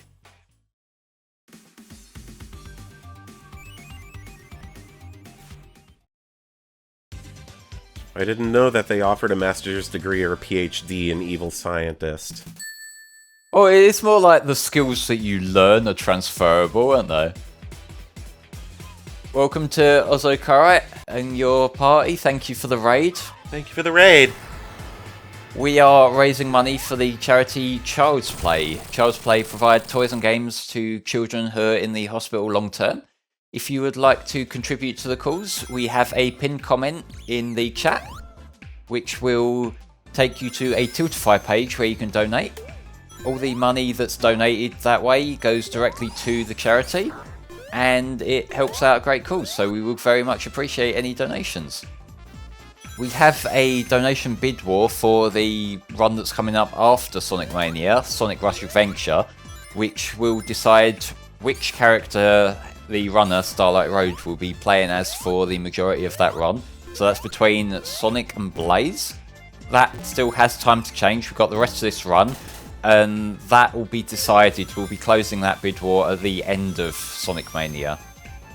So, like I say, any and all money you're able to contribute is very much appreciated. But if not, if you're not in a position to donate, that's completely fine. We hope you enjoy the streams regardless.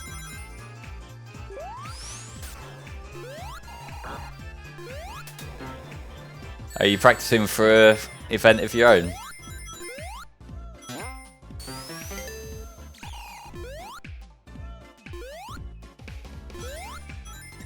Oh, this is the bar area. The bar area here is really cool, isn't it? I like that they added the honky-tonk piano for the sides and the walls. Yeah. I think it's Mirage Saloon might not be my favourite level, but it's got the same amount of like little bits of soul, you know? Mm-hmm.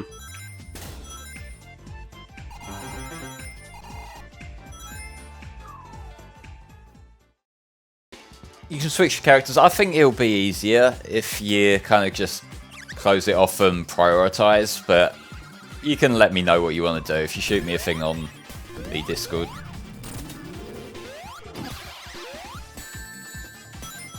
Time for the Magician. He can basically change to Bean, Fang the Sniper. Oh, I'm sorry, Fang the Hunter. Honestly, does it matter what you call him at this point? Nope. But like someone like Sonic the Fighters. Someone who isn't me, because I quite like Sonic the Fighters, but at the same time, it is mash the spin dash and you win.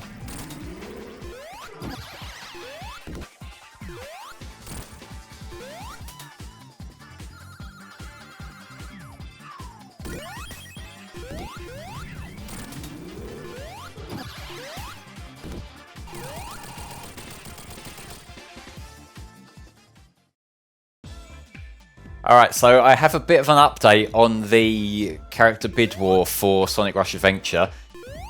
These first time that you get to choose a character will be influenced by whatever's running at the end of this, but the bid war will stay open throughout the Rush Adventure playthrough, so if Sonic manages to overtake Blaze during that, then that means that there will be changes on the fly. So you might be able to cause a little bit of chaos.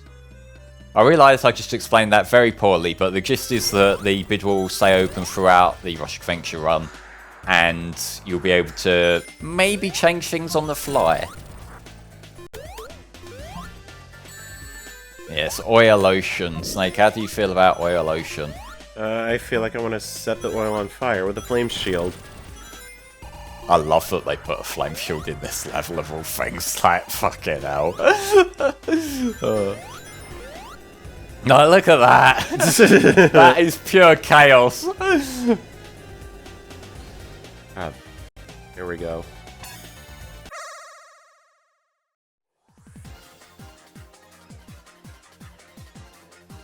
Alright, let's see how this one goes.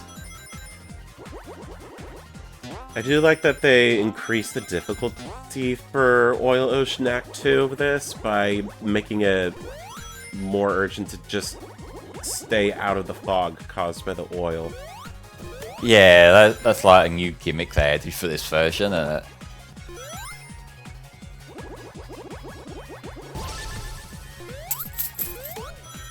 Okay, this is going to require some shortcuts, so...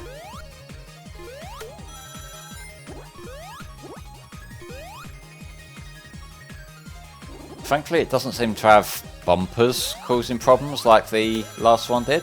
Oh, that was a ballsy jump. Yeah, that was really dangerous. Yep, you can cut a bit of time there. Oh, you got the bumpers on that wall, but...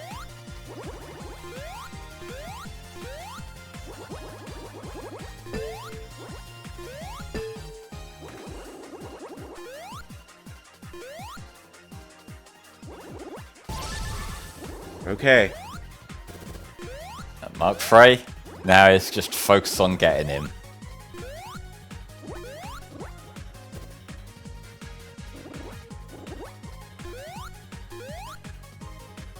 So close. Nice Nothing one. to it. It is weird how that last one was obviously so much more difficult than that. Yeah, it definitely... They didn't put a lot of asshole bumpers in this one. Yeah.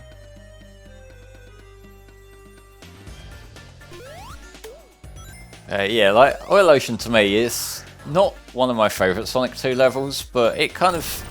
It has its own, like, vibe to it compared to a lot of the other Sonic 2 levels. Obviously, like, during the marathon last night, we had Star's run of Sonic 4 Episode 2, which has its own Oil Ocean-like level, but I don't think it hits quite the same as this. Yeah, Oil Ocean isn't exactly my favorite either. I much prefer Casino Night or Aquatic Ruins. See, I'm not that big on Aquatic Ruins. I don't really like... I feel like that's one of the levels where, like, the parallel scrolling doesn't really do it any favours. It's just a little bit uncomfortable to look at. In terms of, like, Sonic 2 levels, I like Chemical Plant before they completely, like, overkilled it in every game after. But, like, it's a cool level in Sonic 2. I like the general feel of Metropolis as well. Like, I know people don't like how difficult it gets at some parts, and the enemy placement is kind of not great sometimes. But, you know, it looks cool, it's got really good music, and I do appreciate, like, some difficulty sometimes. I just kind of wish it was less, you know, enemy placement and more just, like, the actual platforming. Yeah, I feel pretty much the same way. It's just the enemy placement that people mostly remember about it. Because if you're wanting to know how to basically change the level layout to become more asshole-ish, place a shell cracker or a slicer there. Yeah, especially like if you've got a shell cracker on like a platform with a low ceiling that you can't jump over him. They like doing that sometimes.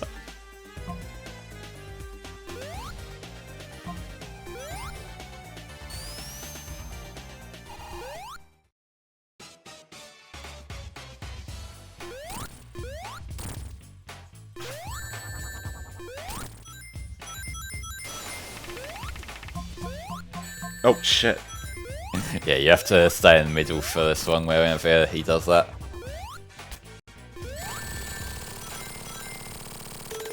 Not that he was able to actually do much. Yeah, I'm not sure this is a boss, he's just sort of doing his job. Poor bastard. Well, we made a hole in the ozone layer.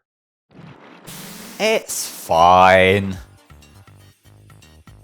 They might not be thinking that in like a couple billion years, but it's fine.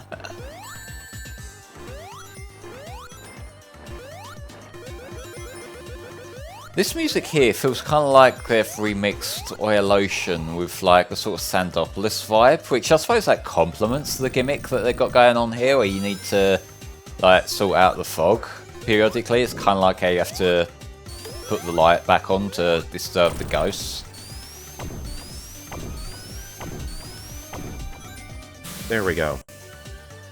Thank fuck I can breathe again.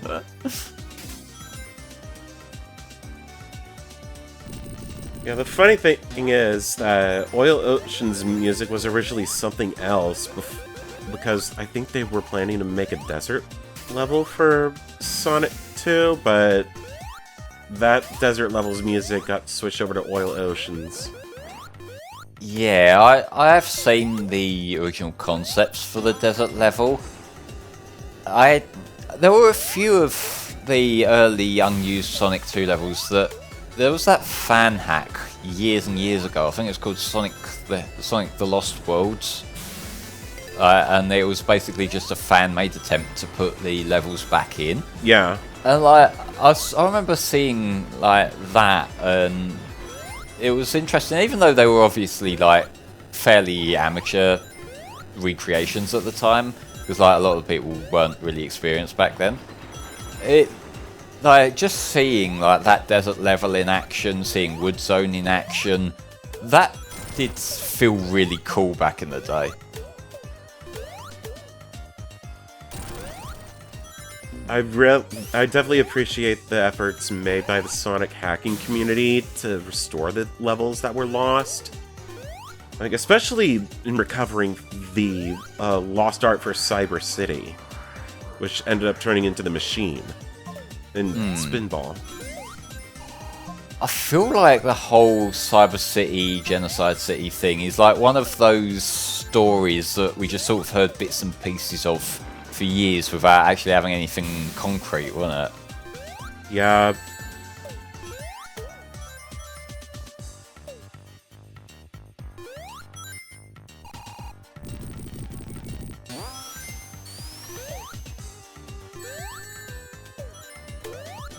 I did hear about Taxman wanting to bring back more of the classic levels. Like, I'm pretty sure he wanted to bring back, like, I think Desert Dazzle was originally intended to be for the CD re-release that he wanted to add in, and he got told that no, he couldn't add new stuff to that. Yeah. And then for the remasters of the other games, he wanted to bring back more of the unused content, and it was only Hidden Palace that managed to get the okay for. At least, like, that's as far as I remember it. I might be misremembering things there. That sounds about right, and I can understand why. They just wanted a straight-up port. Yeah, I feel like there's a place for both. I feel like there's a place for, like, one-to-one re-releases, and then there's a place for, like, enhanced re-releases. And, like, to be fair, Origins does attempt to add in the original experience as well, with, like, the original mode. But it's not quite one-to-one.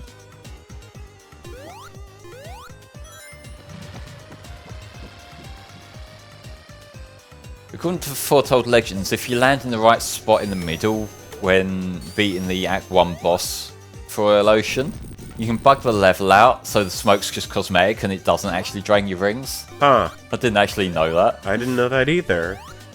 I'll definitely have to try that next time we play this.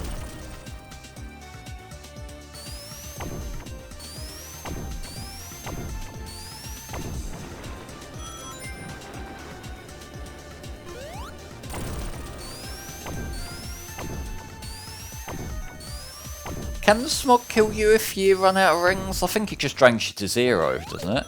I think it can kill you, but I don't want to test that. No, fair. It's like, even if it does just drain your rings to 0, that still kind of leaves you vulnerable, given there's so many enemies around.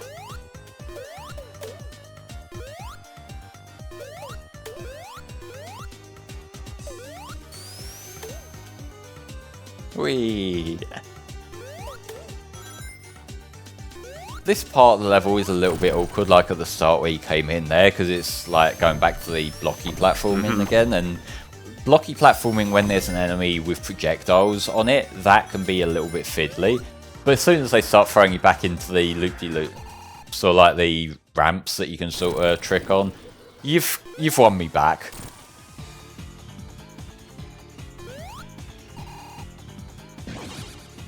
Oh. This is a mix Yeah, of old and new.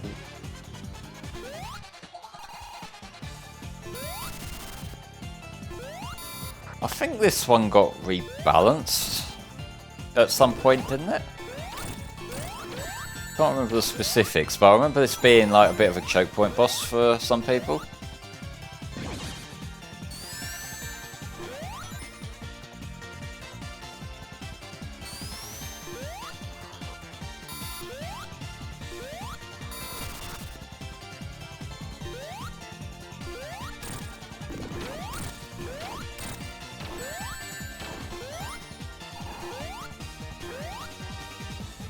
I'm just gonna tank hits.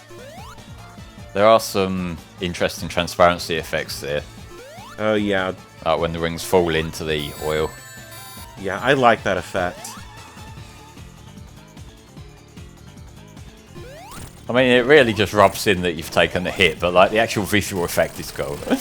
There we go.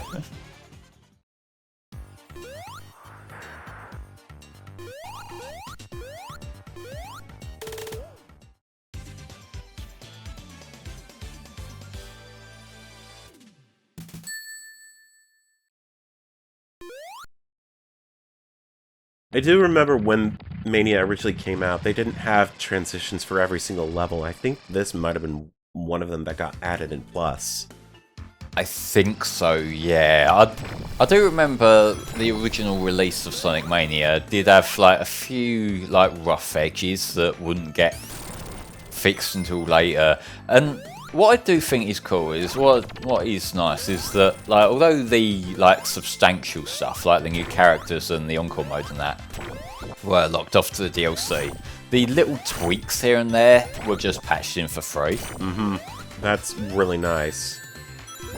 Though it does sort of raise some questions about like preservation of the original though, because like one thing we saw earlier, the Metal Sonic boss in Stardust Speedway, when you were fighting the like recolored Metal Sonic Kai, that was new. That was something that was patched in. That was originally a completely different boss, where it's just like a big spiked wall.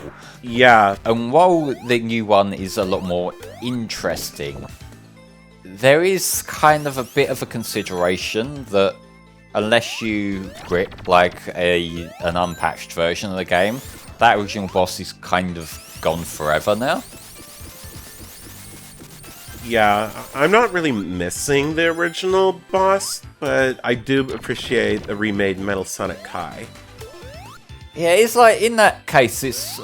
I don't think... Like, the Metal Sonic Kai boss, it can still be a little bit fiddly. Like, if you get trapped behind him, it kind of becomes a bit of a disaster. But it's more about the kind of precedent that's being set there that worries me. It's because, like, in this case, a lot of people were going to see it as an upgrade.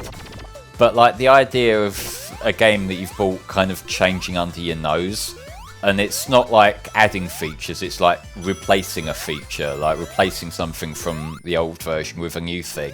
Yeah. That's where I kind of think, you know, like I wouldn't remove it entirely. I would like maybe patch in a toggle for that in the menu or something, rather than it just being gone.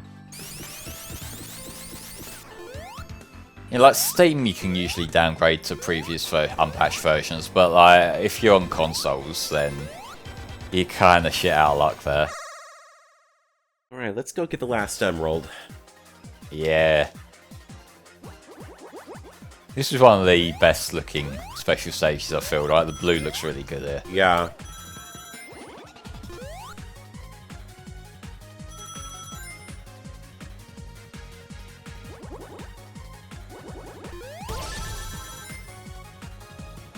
Yeah, it looks like we've got plenty of corners we can cut here, which is a blessing and a curse, because it also means there's a lot of corners that are easy to fall down.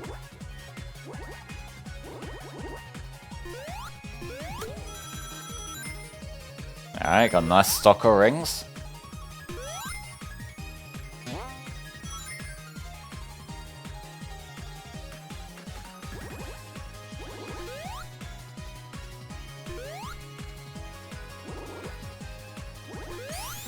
Wow. Yeah, that was fucking hell. Compared to like Special Stage 5, that one was like kind of a joke, wasn't it? It was. But yeah, well done on getting Super Ray. I didn't even think I was gonna be able to get all of them just because of that damn 5th emerald. That damn 5th Chaos Emerald. Oh my god! Damn it! You know, God gives and God takes. Well, at least the emerald's saved. That's what's important here. Yeah, that means we can get the good ending now.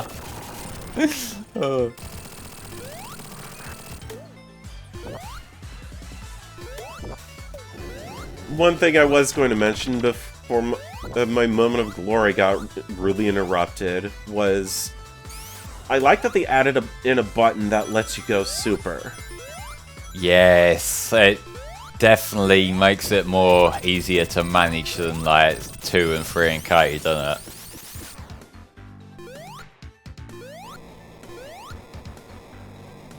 Because like, that's something else that wasn't originally like that in Mania, was it? It No. used to be like, I think it was the Sonic 3 and Knuckles method, if I recall correctly. Yeah, you basically had to jump twice. Or rather, press the jump button in mid-air to actually go super. Yeah, which, like, I understand that, like, in the early days they wanted to keep the control scheme simple. Like, the Mega Drive had 3 buttons, face buttons, that they could have reassigned one to, but they didn't, because they wanted them all to be jumped. But, like, nowadays, we can afford to use the other buttons. Yeah, Sonic 2 was just literally, you jump with 50 rings and you're super whether you want to be or not.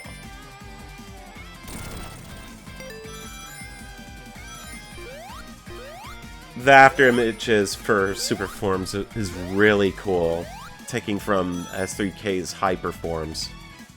I like it, but also at the same time, like, the super forms for Mighty and Ray are kind of a bit shit. Like, Yeah. like, it's barely even a Ray color.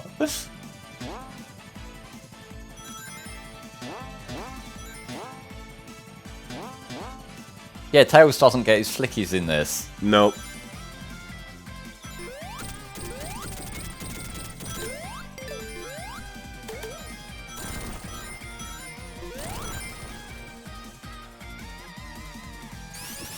The unfortunate thing here is that being super in this level means we don't get to hear the Amazing Lava Wreath theme.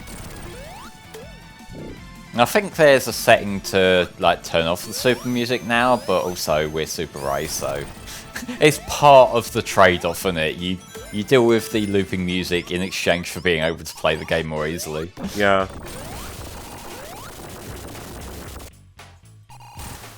Now let's see, I know there's quite a bit of waiting in this boss, so we'll see whether you can beat it before the super wears off.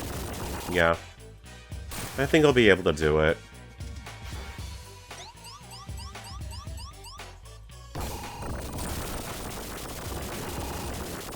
But as long as the platform's still there, it doesn't really matter if you just stay standing there still, does it? Nope.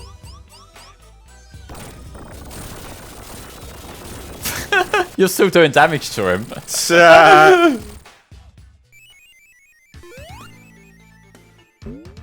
Oh, nice. Nice one.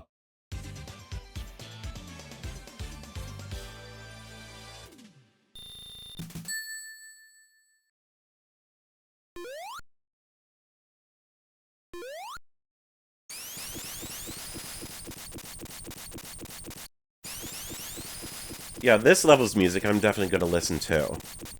Yeah. See, I like both Lava Reef themes, but they're like two different sides of the same coin, aren't they? You got the upbeat, like, cool volcanic mountain theme, and then you get into the crystal section, and it's slowed down and more chill. Oh yeah, the guitar here too is amazing. Oh yes.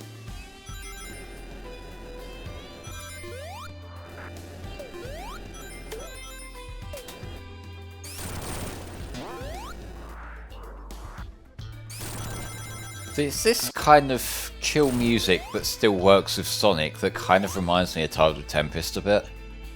Yeah, I can definitely see that. And some of the Werehog music, come to think of it. Okay, I guess I gotta go down.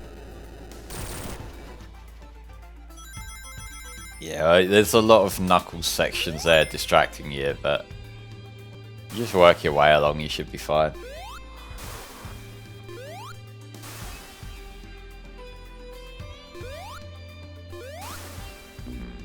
Ouch. You're getting a load of these today, aren't you?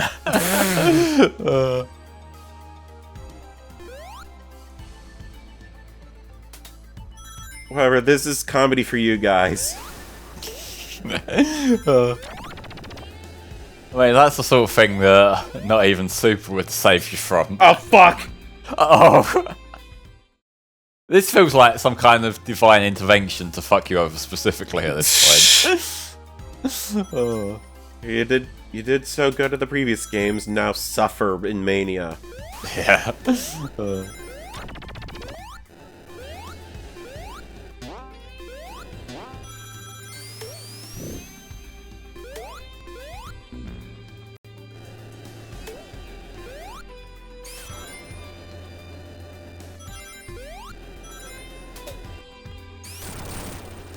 Oh yeah, you can just spin dash down there. I'm used to seeing parts, like big blocky parts off to the side in levels and just assuming that it's a Knuckles route.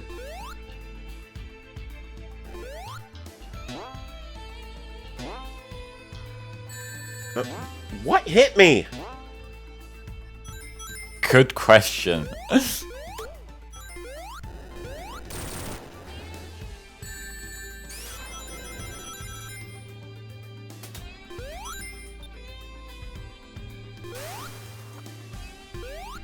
There we go.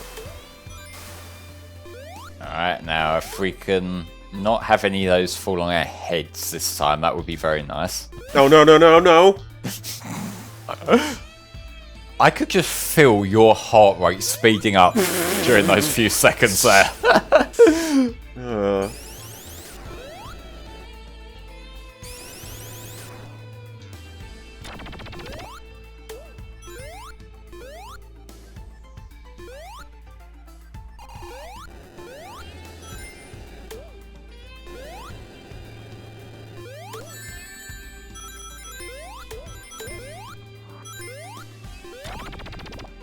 Still never really understood what those like pipe things with smoke coming out of them were supposed to be.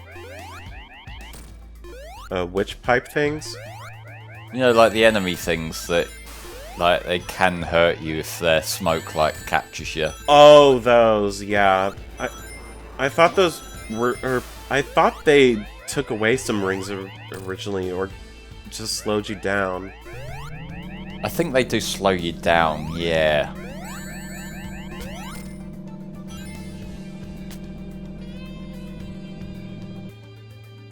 God, I am not a fan of weed humor, so I gotta be honest. I'm glad that kicked in just before that thing did. Yeah.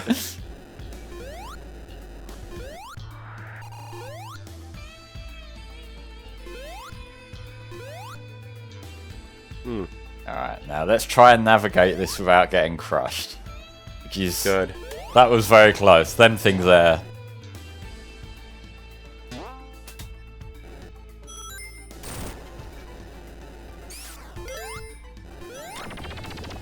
Now the big steppy boys. In interesting choice to put them here rather than the next level, but you know. I like how they crush the Badniks' heads. Yeah.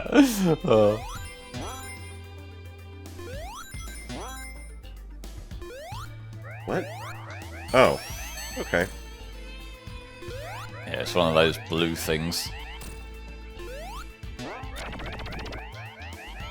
The Chaotic Ring Bundler things.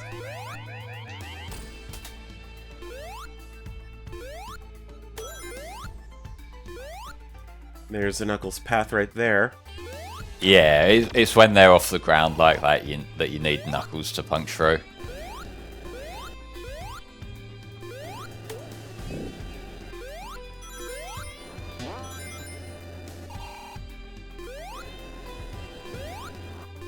God, the multicolour crystals, the ones that are sort of, you know, phasing through the different colours, they are so beautiful in this level.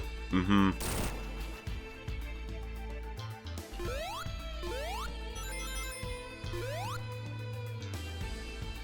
Right, if you were playing as Knuckles, you would fight against the leader of the hard-boiled heavies.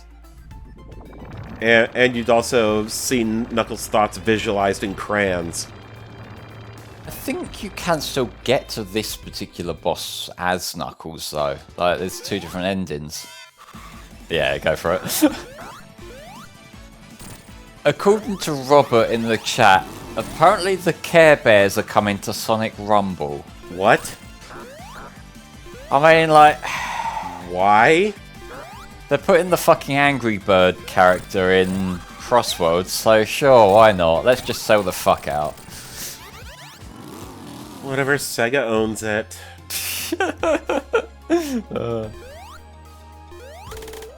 Actually, do they... No, that's just a crossover thing with Care Bears, aren't they?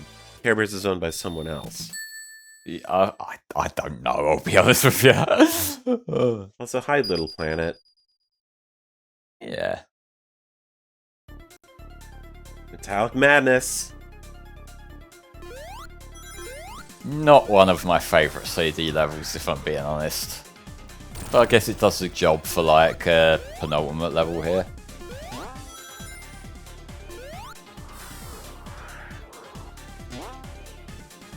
Yeah, as I mentioned in CD, they changed the music for the past remix of this to be Sonic rapping to Eggman, a diss track. Check out my moves, check out my speed.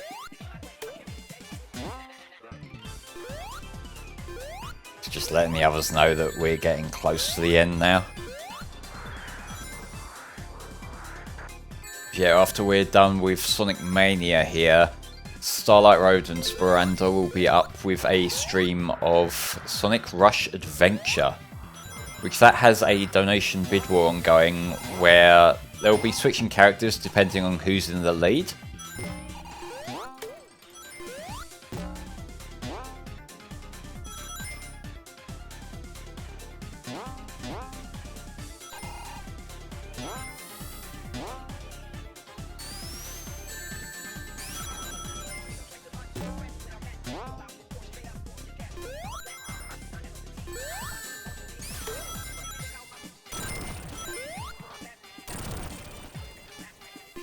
Oh shit, because I didn't see the thingy update. I seem to have missed a couple of donations, so I will catch up on reading those out now. So I thought you had the sound effects on, so it would have went off, but apparently not. Yeah, I thought I did too, but whoops. Oh, well, sorry guys, I will read off your donations now. So we have $20 from Anonymous.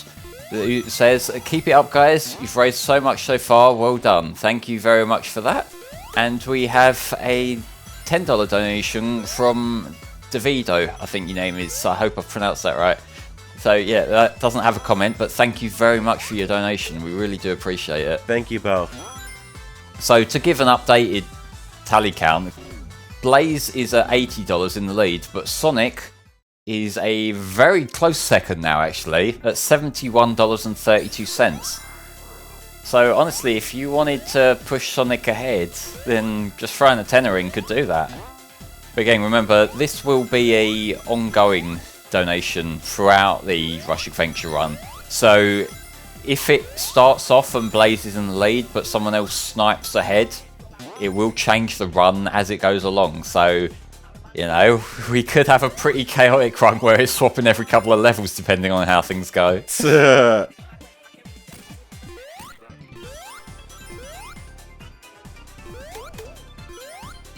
And yeah, I did see another crush there. You didn't get away with that one. I love the background effect here. It's a neat idea for the level, I just don't think the sprites scale that well. Like, they look a little bit awkward when they're in the background. Which admittedly, I like Pokemon Gen 5, so I can't really talk there, but you know.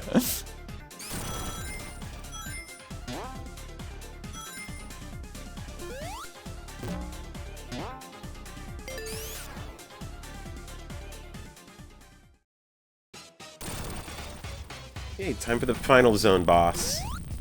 Final zone boss, but a little bit extra.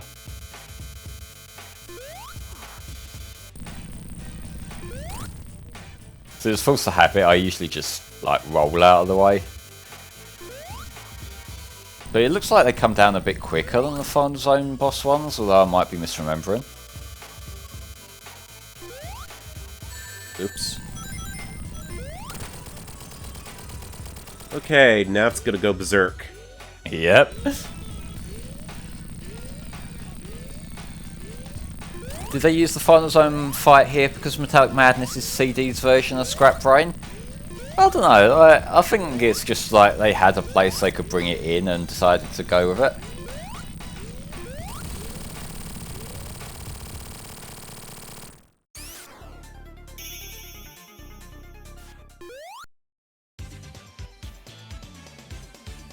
I do like that the gating in this section is just the gating from the like final boss area from CD. Okay, now for Eggman's diss track.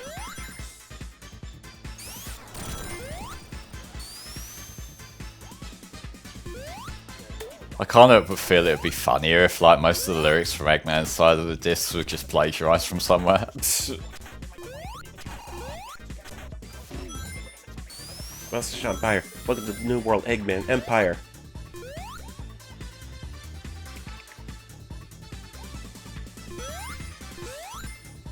You see, I feel like this foreground background gimmick works better than the one in the previous act. Because it's like, it doesn't involve like folding up the sprites at all. Yeah.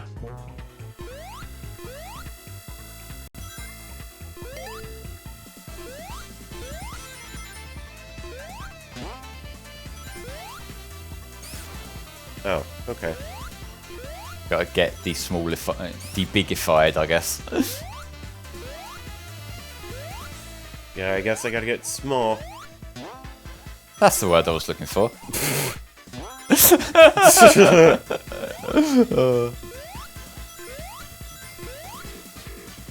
Oh, okay. I guess we're going this way. Ah, there we go. Tiny Yeah, Ray. Now we are tiny little Ray.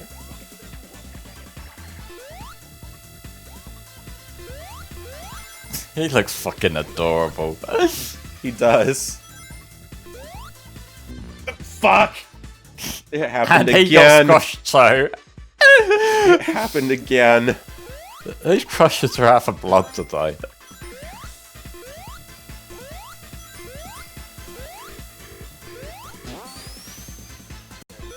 Hey there, Dread. Welcome to the stream.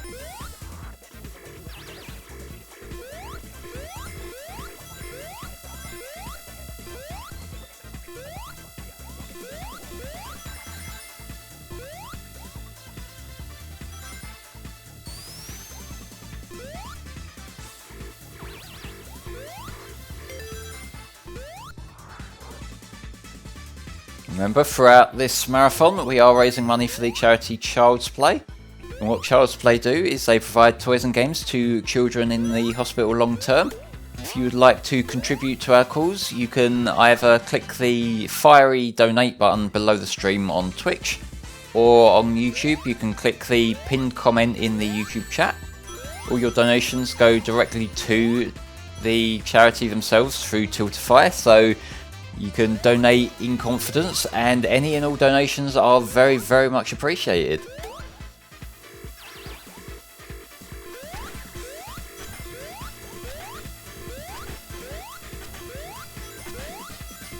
Yeah, what was happening to you there is part of why I don't really like this level. There's a lot of parts where you just need to awkwardly jump from one block to the next while you're on a low ceiling, and that's where it gets a little bit fiddly. I see. That makes sense.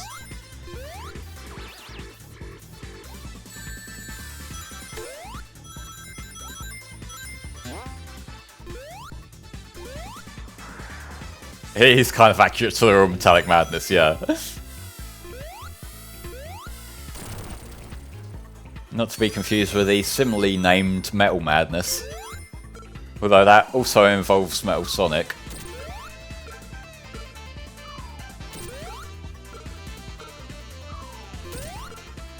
I feel like the way these falling platforms work here, they do work quite a bit better than the CD ones, because like you actually have a chance to see where they're coming from. Although it does also mean that it's harder to like skip them easily, like just by getting a good jump. Yeah. The CD ones never gave me that much trouble. I feel like it depends whether you know they're coming or not, really. Hey, time for a gachapon machine. The worst boss of all. Depends on how good you are at managing your money.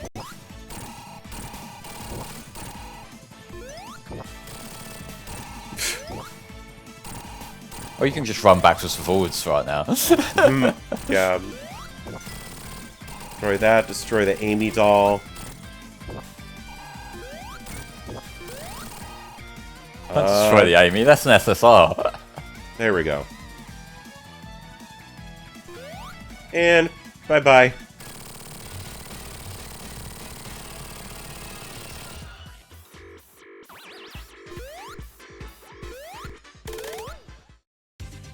Yeah, that's technically the only time Amy shows up in this game.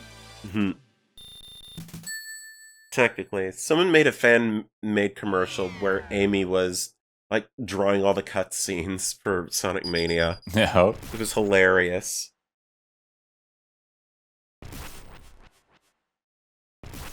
I do like that they made a transition where Tails gets scared by the lightning. No. Bless. Hey, Titanic Monarch, this is the final level of the game.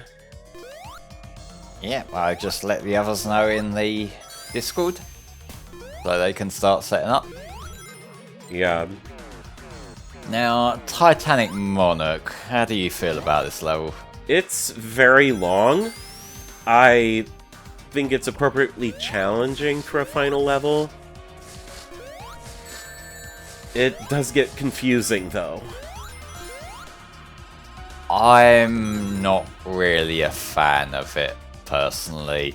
And I feel like a big part of it is that just the colours they use in here, I don't really feel work together that well, and so it's kind of a bit... It's like an oppressive vibe without feeling like the right kind of oppressive vibe. Mm-hmm. And just in general, like, the level design, it's okay. Like, there's a few, like, awkward crushes, there's a few things that I'm not a fan of, but, like, it does the job as a final level, but, like, it's not my favourite final level by any means.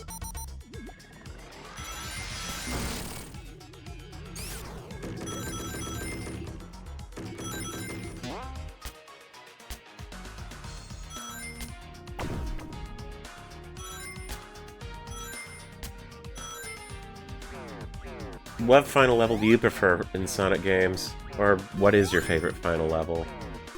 If we're talking about Sonic on the whole, Eggman Land's a good contender, just because like I like that there is the really long, difficult Sonic level. Like, it's a Sonic level with actual difficulty, and I like that. And it's kind of just a cool environment as well. If we're talking specifically about 2D Sonic, I'm actually not sure. Because, like, the thing with final levels is that they're usually, like, base levels, and base levels don't really stick with me as much as, like, more natural-looking levels. But, yeah, I don't know, like, I kind of like that Scrap Brain has that one, like, really cool skip you can do in Act 3. But I don't know if you can skip a big chunk of the level is necessarily a selling point for the level itself. Probably not.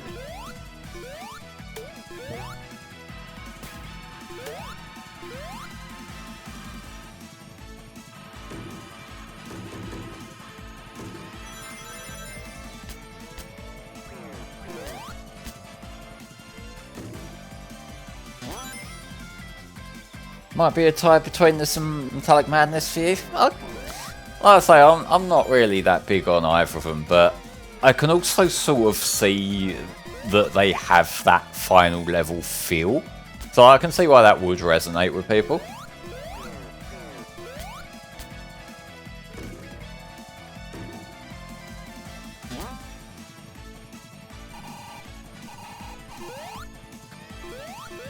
Oh, damn it. Yeah, you gotta go in from the other side on that.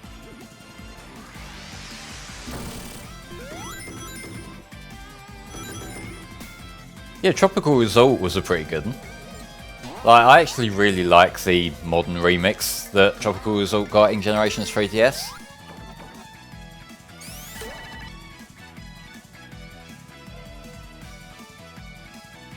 I guess if it had a color palette on the level of, I guess, I kind of want to say Eggman Land from the Sonic OVA, I guess maybe that would feel a bit better, but I don't know.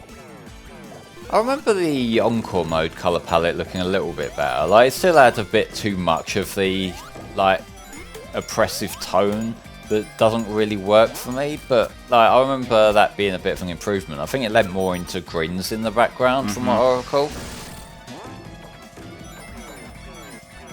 Oh yeah, speaking of final levels, the version of Radical Highway they put in Shadow Generations is pretty cool too. Like, it's another one that's hard, but in a good way. And the fact that it's kind of a spectacle level if you go in and use the Doom Wing.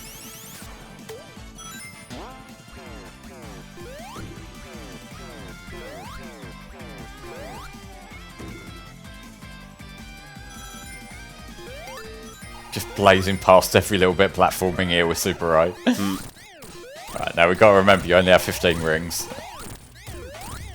But it doesn't seem to matter much.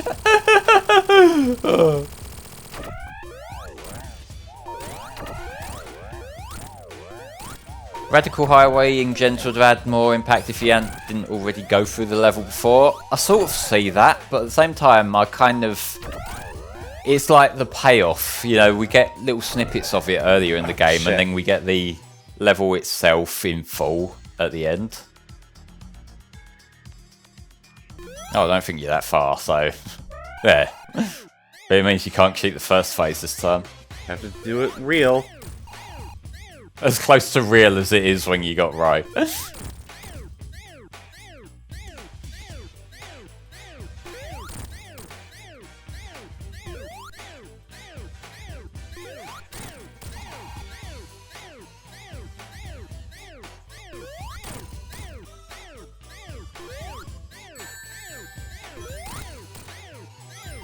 Oh, you can just hit him from the floor, you don't even have to do a run-up.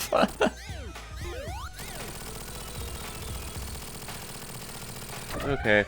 See, with that boss, that first phase there, you can't hit him when the balls are, like, up by his face. But when he drops his balls, it's easier.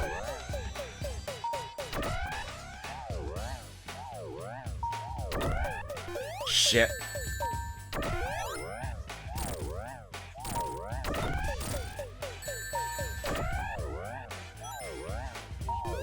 As long as we keep hold of that one ring, it should all be okay. Yeah. There we go. There we go. That's fun.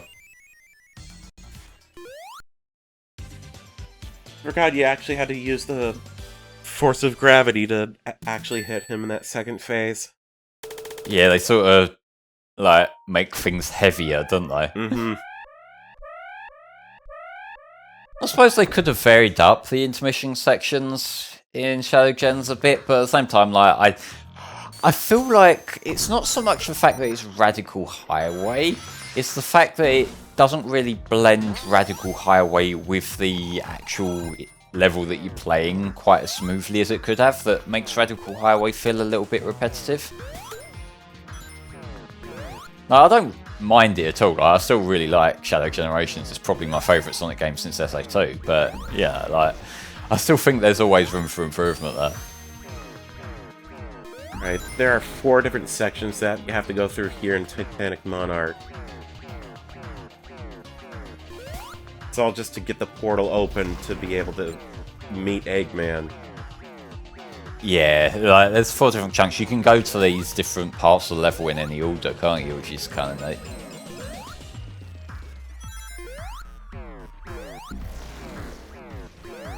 Okay, I need to go down that way. Yeah, it's that one on the right, just throws you back to the start of the segment.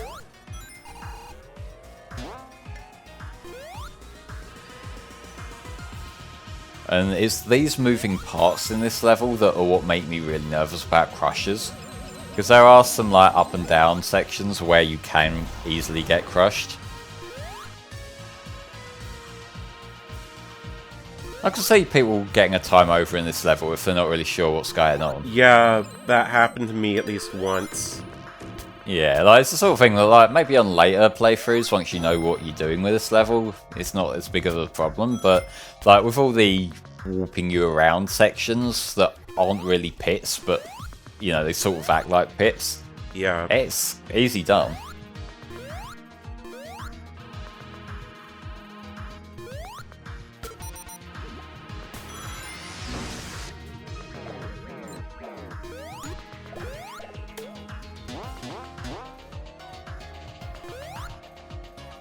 Yeah, these golden pipe things. Not them ones in particular, but ones like them, goddamn.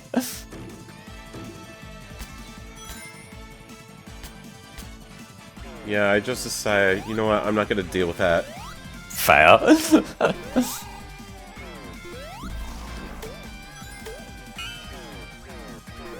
Okay, that's one section done.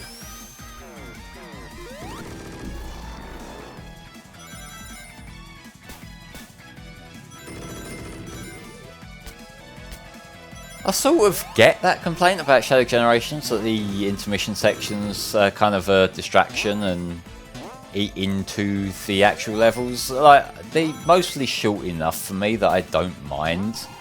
But I also do kind of feel like if that were like a story mode thing, but if you replayed it and there was like maybe an extended version of the main level, I feel like that would be a pretty good compromise.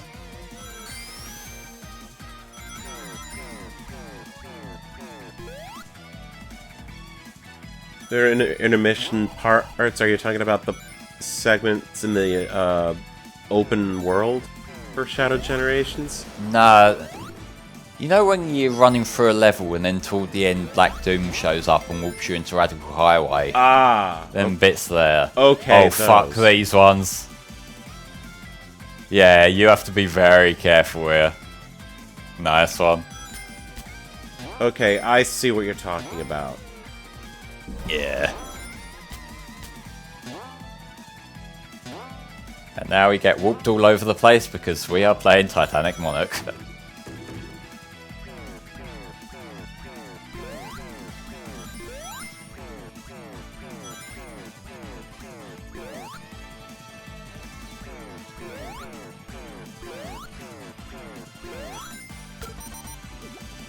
That's fine, Betty. Welcome to the stream. We're on the tail end of Sonic Mania here, but after Sonic Mania, Starlight Road, who you see in the Twitch chat, is going to be up playing Sonic Rush Adventure. Because this is kind of like a make-up day for the runs that had to be rescheduled for one reason or another. So, like, we'll be back again after the runs today, tomorrow. I think it's Free and Knuckles tomorrow. Let me double check. I think so. I have to specifically type in 2026 into my browser because I still have all the schedules from previous marathons bookmarked because I never got around to unbookmarking them. So, 22nd is today, so yep, that's Mania Plus and Rush Adventure. Yep, tomorrow the 23rd is the finale of the main block of the marathon, Sonic 3 and Knuckles. That'll be Tom playing that. We have our incentive games that you guys have been unlocking with your donations coming up after that. So on Wednesday the 25th we have the Murder of Sonic the Hedgehog, we have Sonic Racing Crossworlds, which I'll be showing off the GPs, like just going through all the cups, and we have a run of Sonic Forces Overclocked, which is a fan-made sequel to Sonic Forces. I'll have a swig of water, then I'll read out the other ones.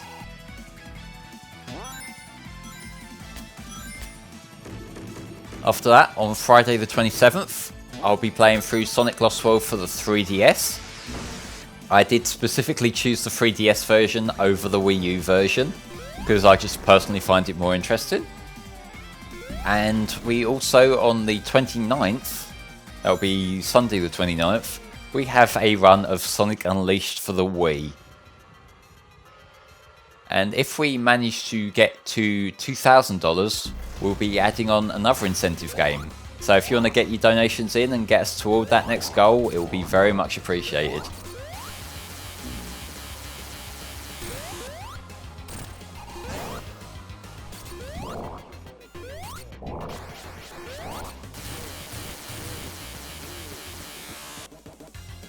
Yeah, unfortunately there's no way I can cheese this.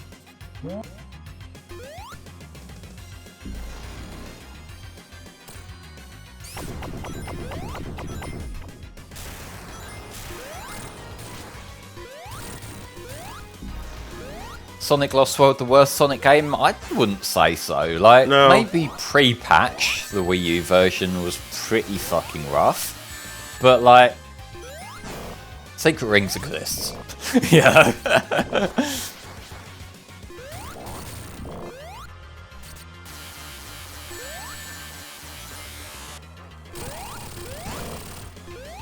Okay, that takes care of one arm. Okay. I really appreciate that they reset the timer for you, because it does take quite a while to get over here. Yeah, given Titanic Monarch Act 2 is so big, you know, you kind of need to have a chance here. Yeah. It's like, you could easily be sitting at like 9 minutes on your timer, and then the boss just wouldn't be fair.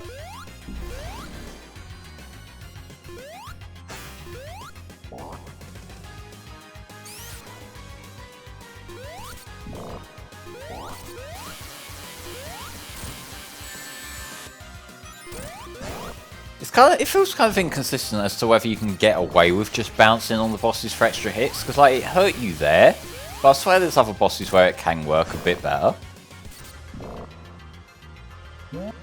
Yeah, it doesn't give you enough time to get 3 hits in. Nah.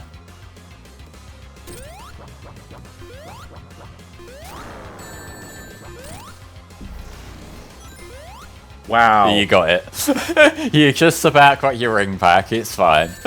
I'm surprised I got it. Okay, 2 arms down, 2 left to go.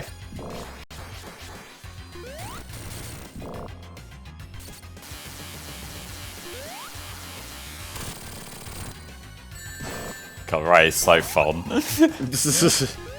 I'm just watching you make it so much easier just to get over to him when he's like his arms extended out. Okay, run, run, run. Yeah.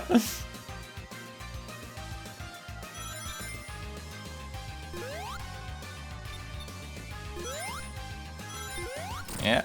We love our biker like an icon.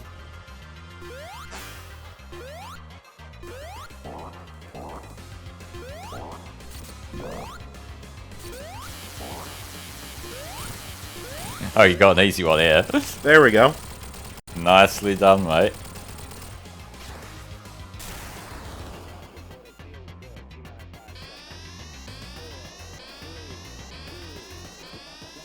We maybe shouldn't leave that Ruby just lying there.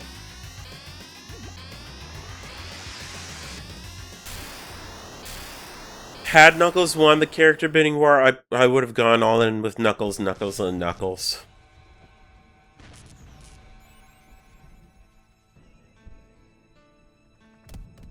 But this is the end if you've completed as Ray or any of the supporting characters. There is one more boss fight though.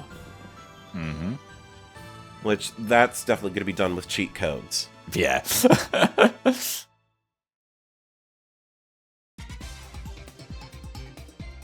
Okay, 2:28:29. Not bad. Let's see. I feel like it's... Let's see. Is it... I think it's Y and start. Actually, first and foremost. On.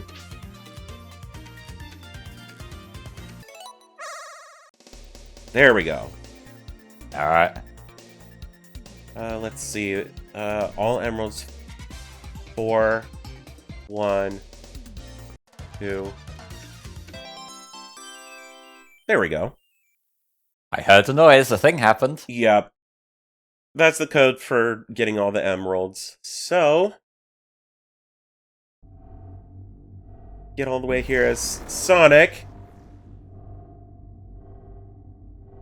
The Phantom Ruby goes berserk and starts warping time and space. Also, look at the timer. Yeah, the timer's going absolute batshit, isn't it? Meanwhile, these guys are just arm wrestling. I demand you tickle each other right now. Kinky?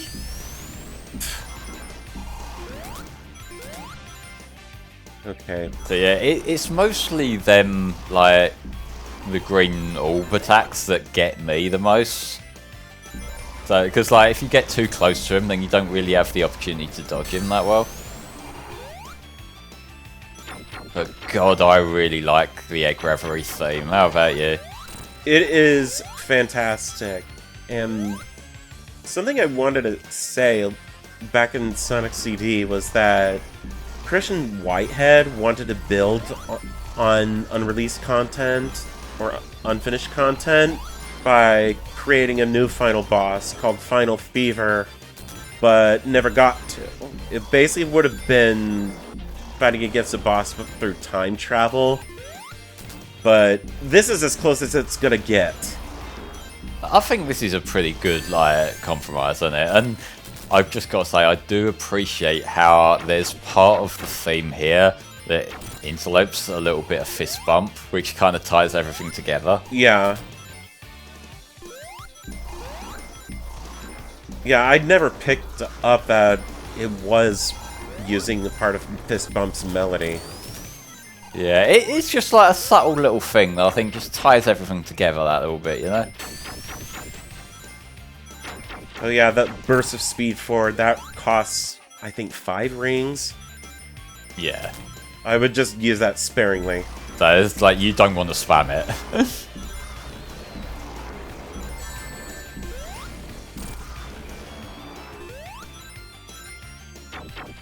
I like that the two of them are basically just playing keep away, aren't they? This is the only level where you can fly with Sonic.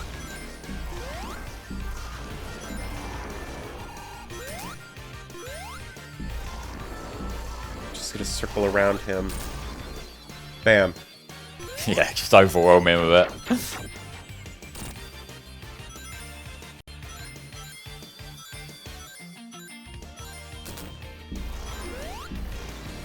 There you go, there's your fist bump part.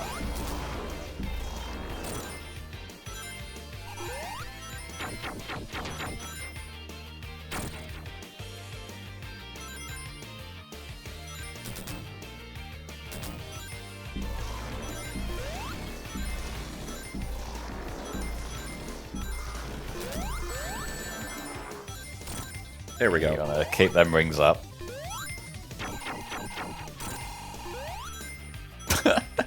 She's just getting one hit there. What, I got one extra hit on there? It looked like it, yeah, because he just sort of spawned in and you tried him.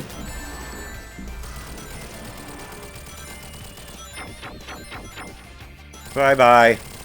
There we go. Nicely done, mate. That was a good roll.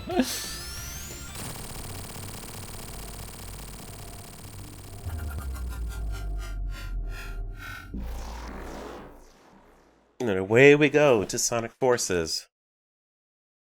Woo!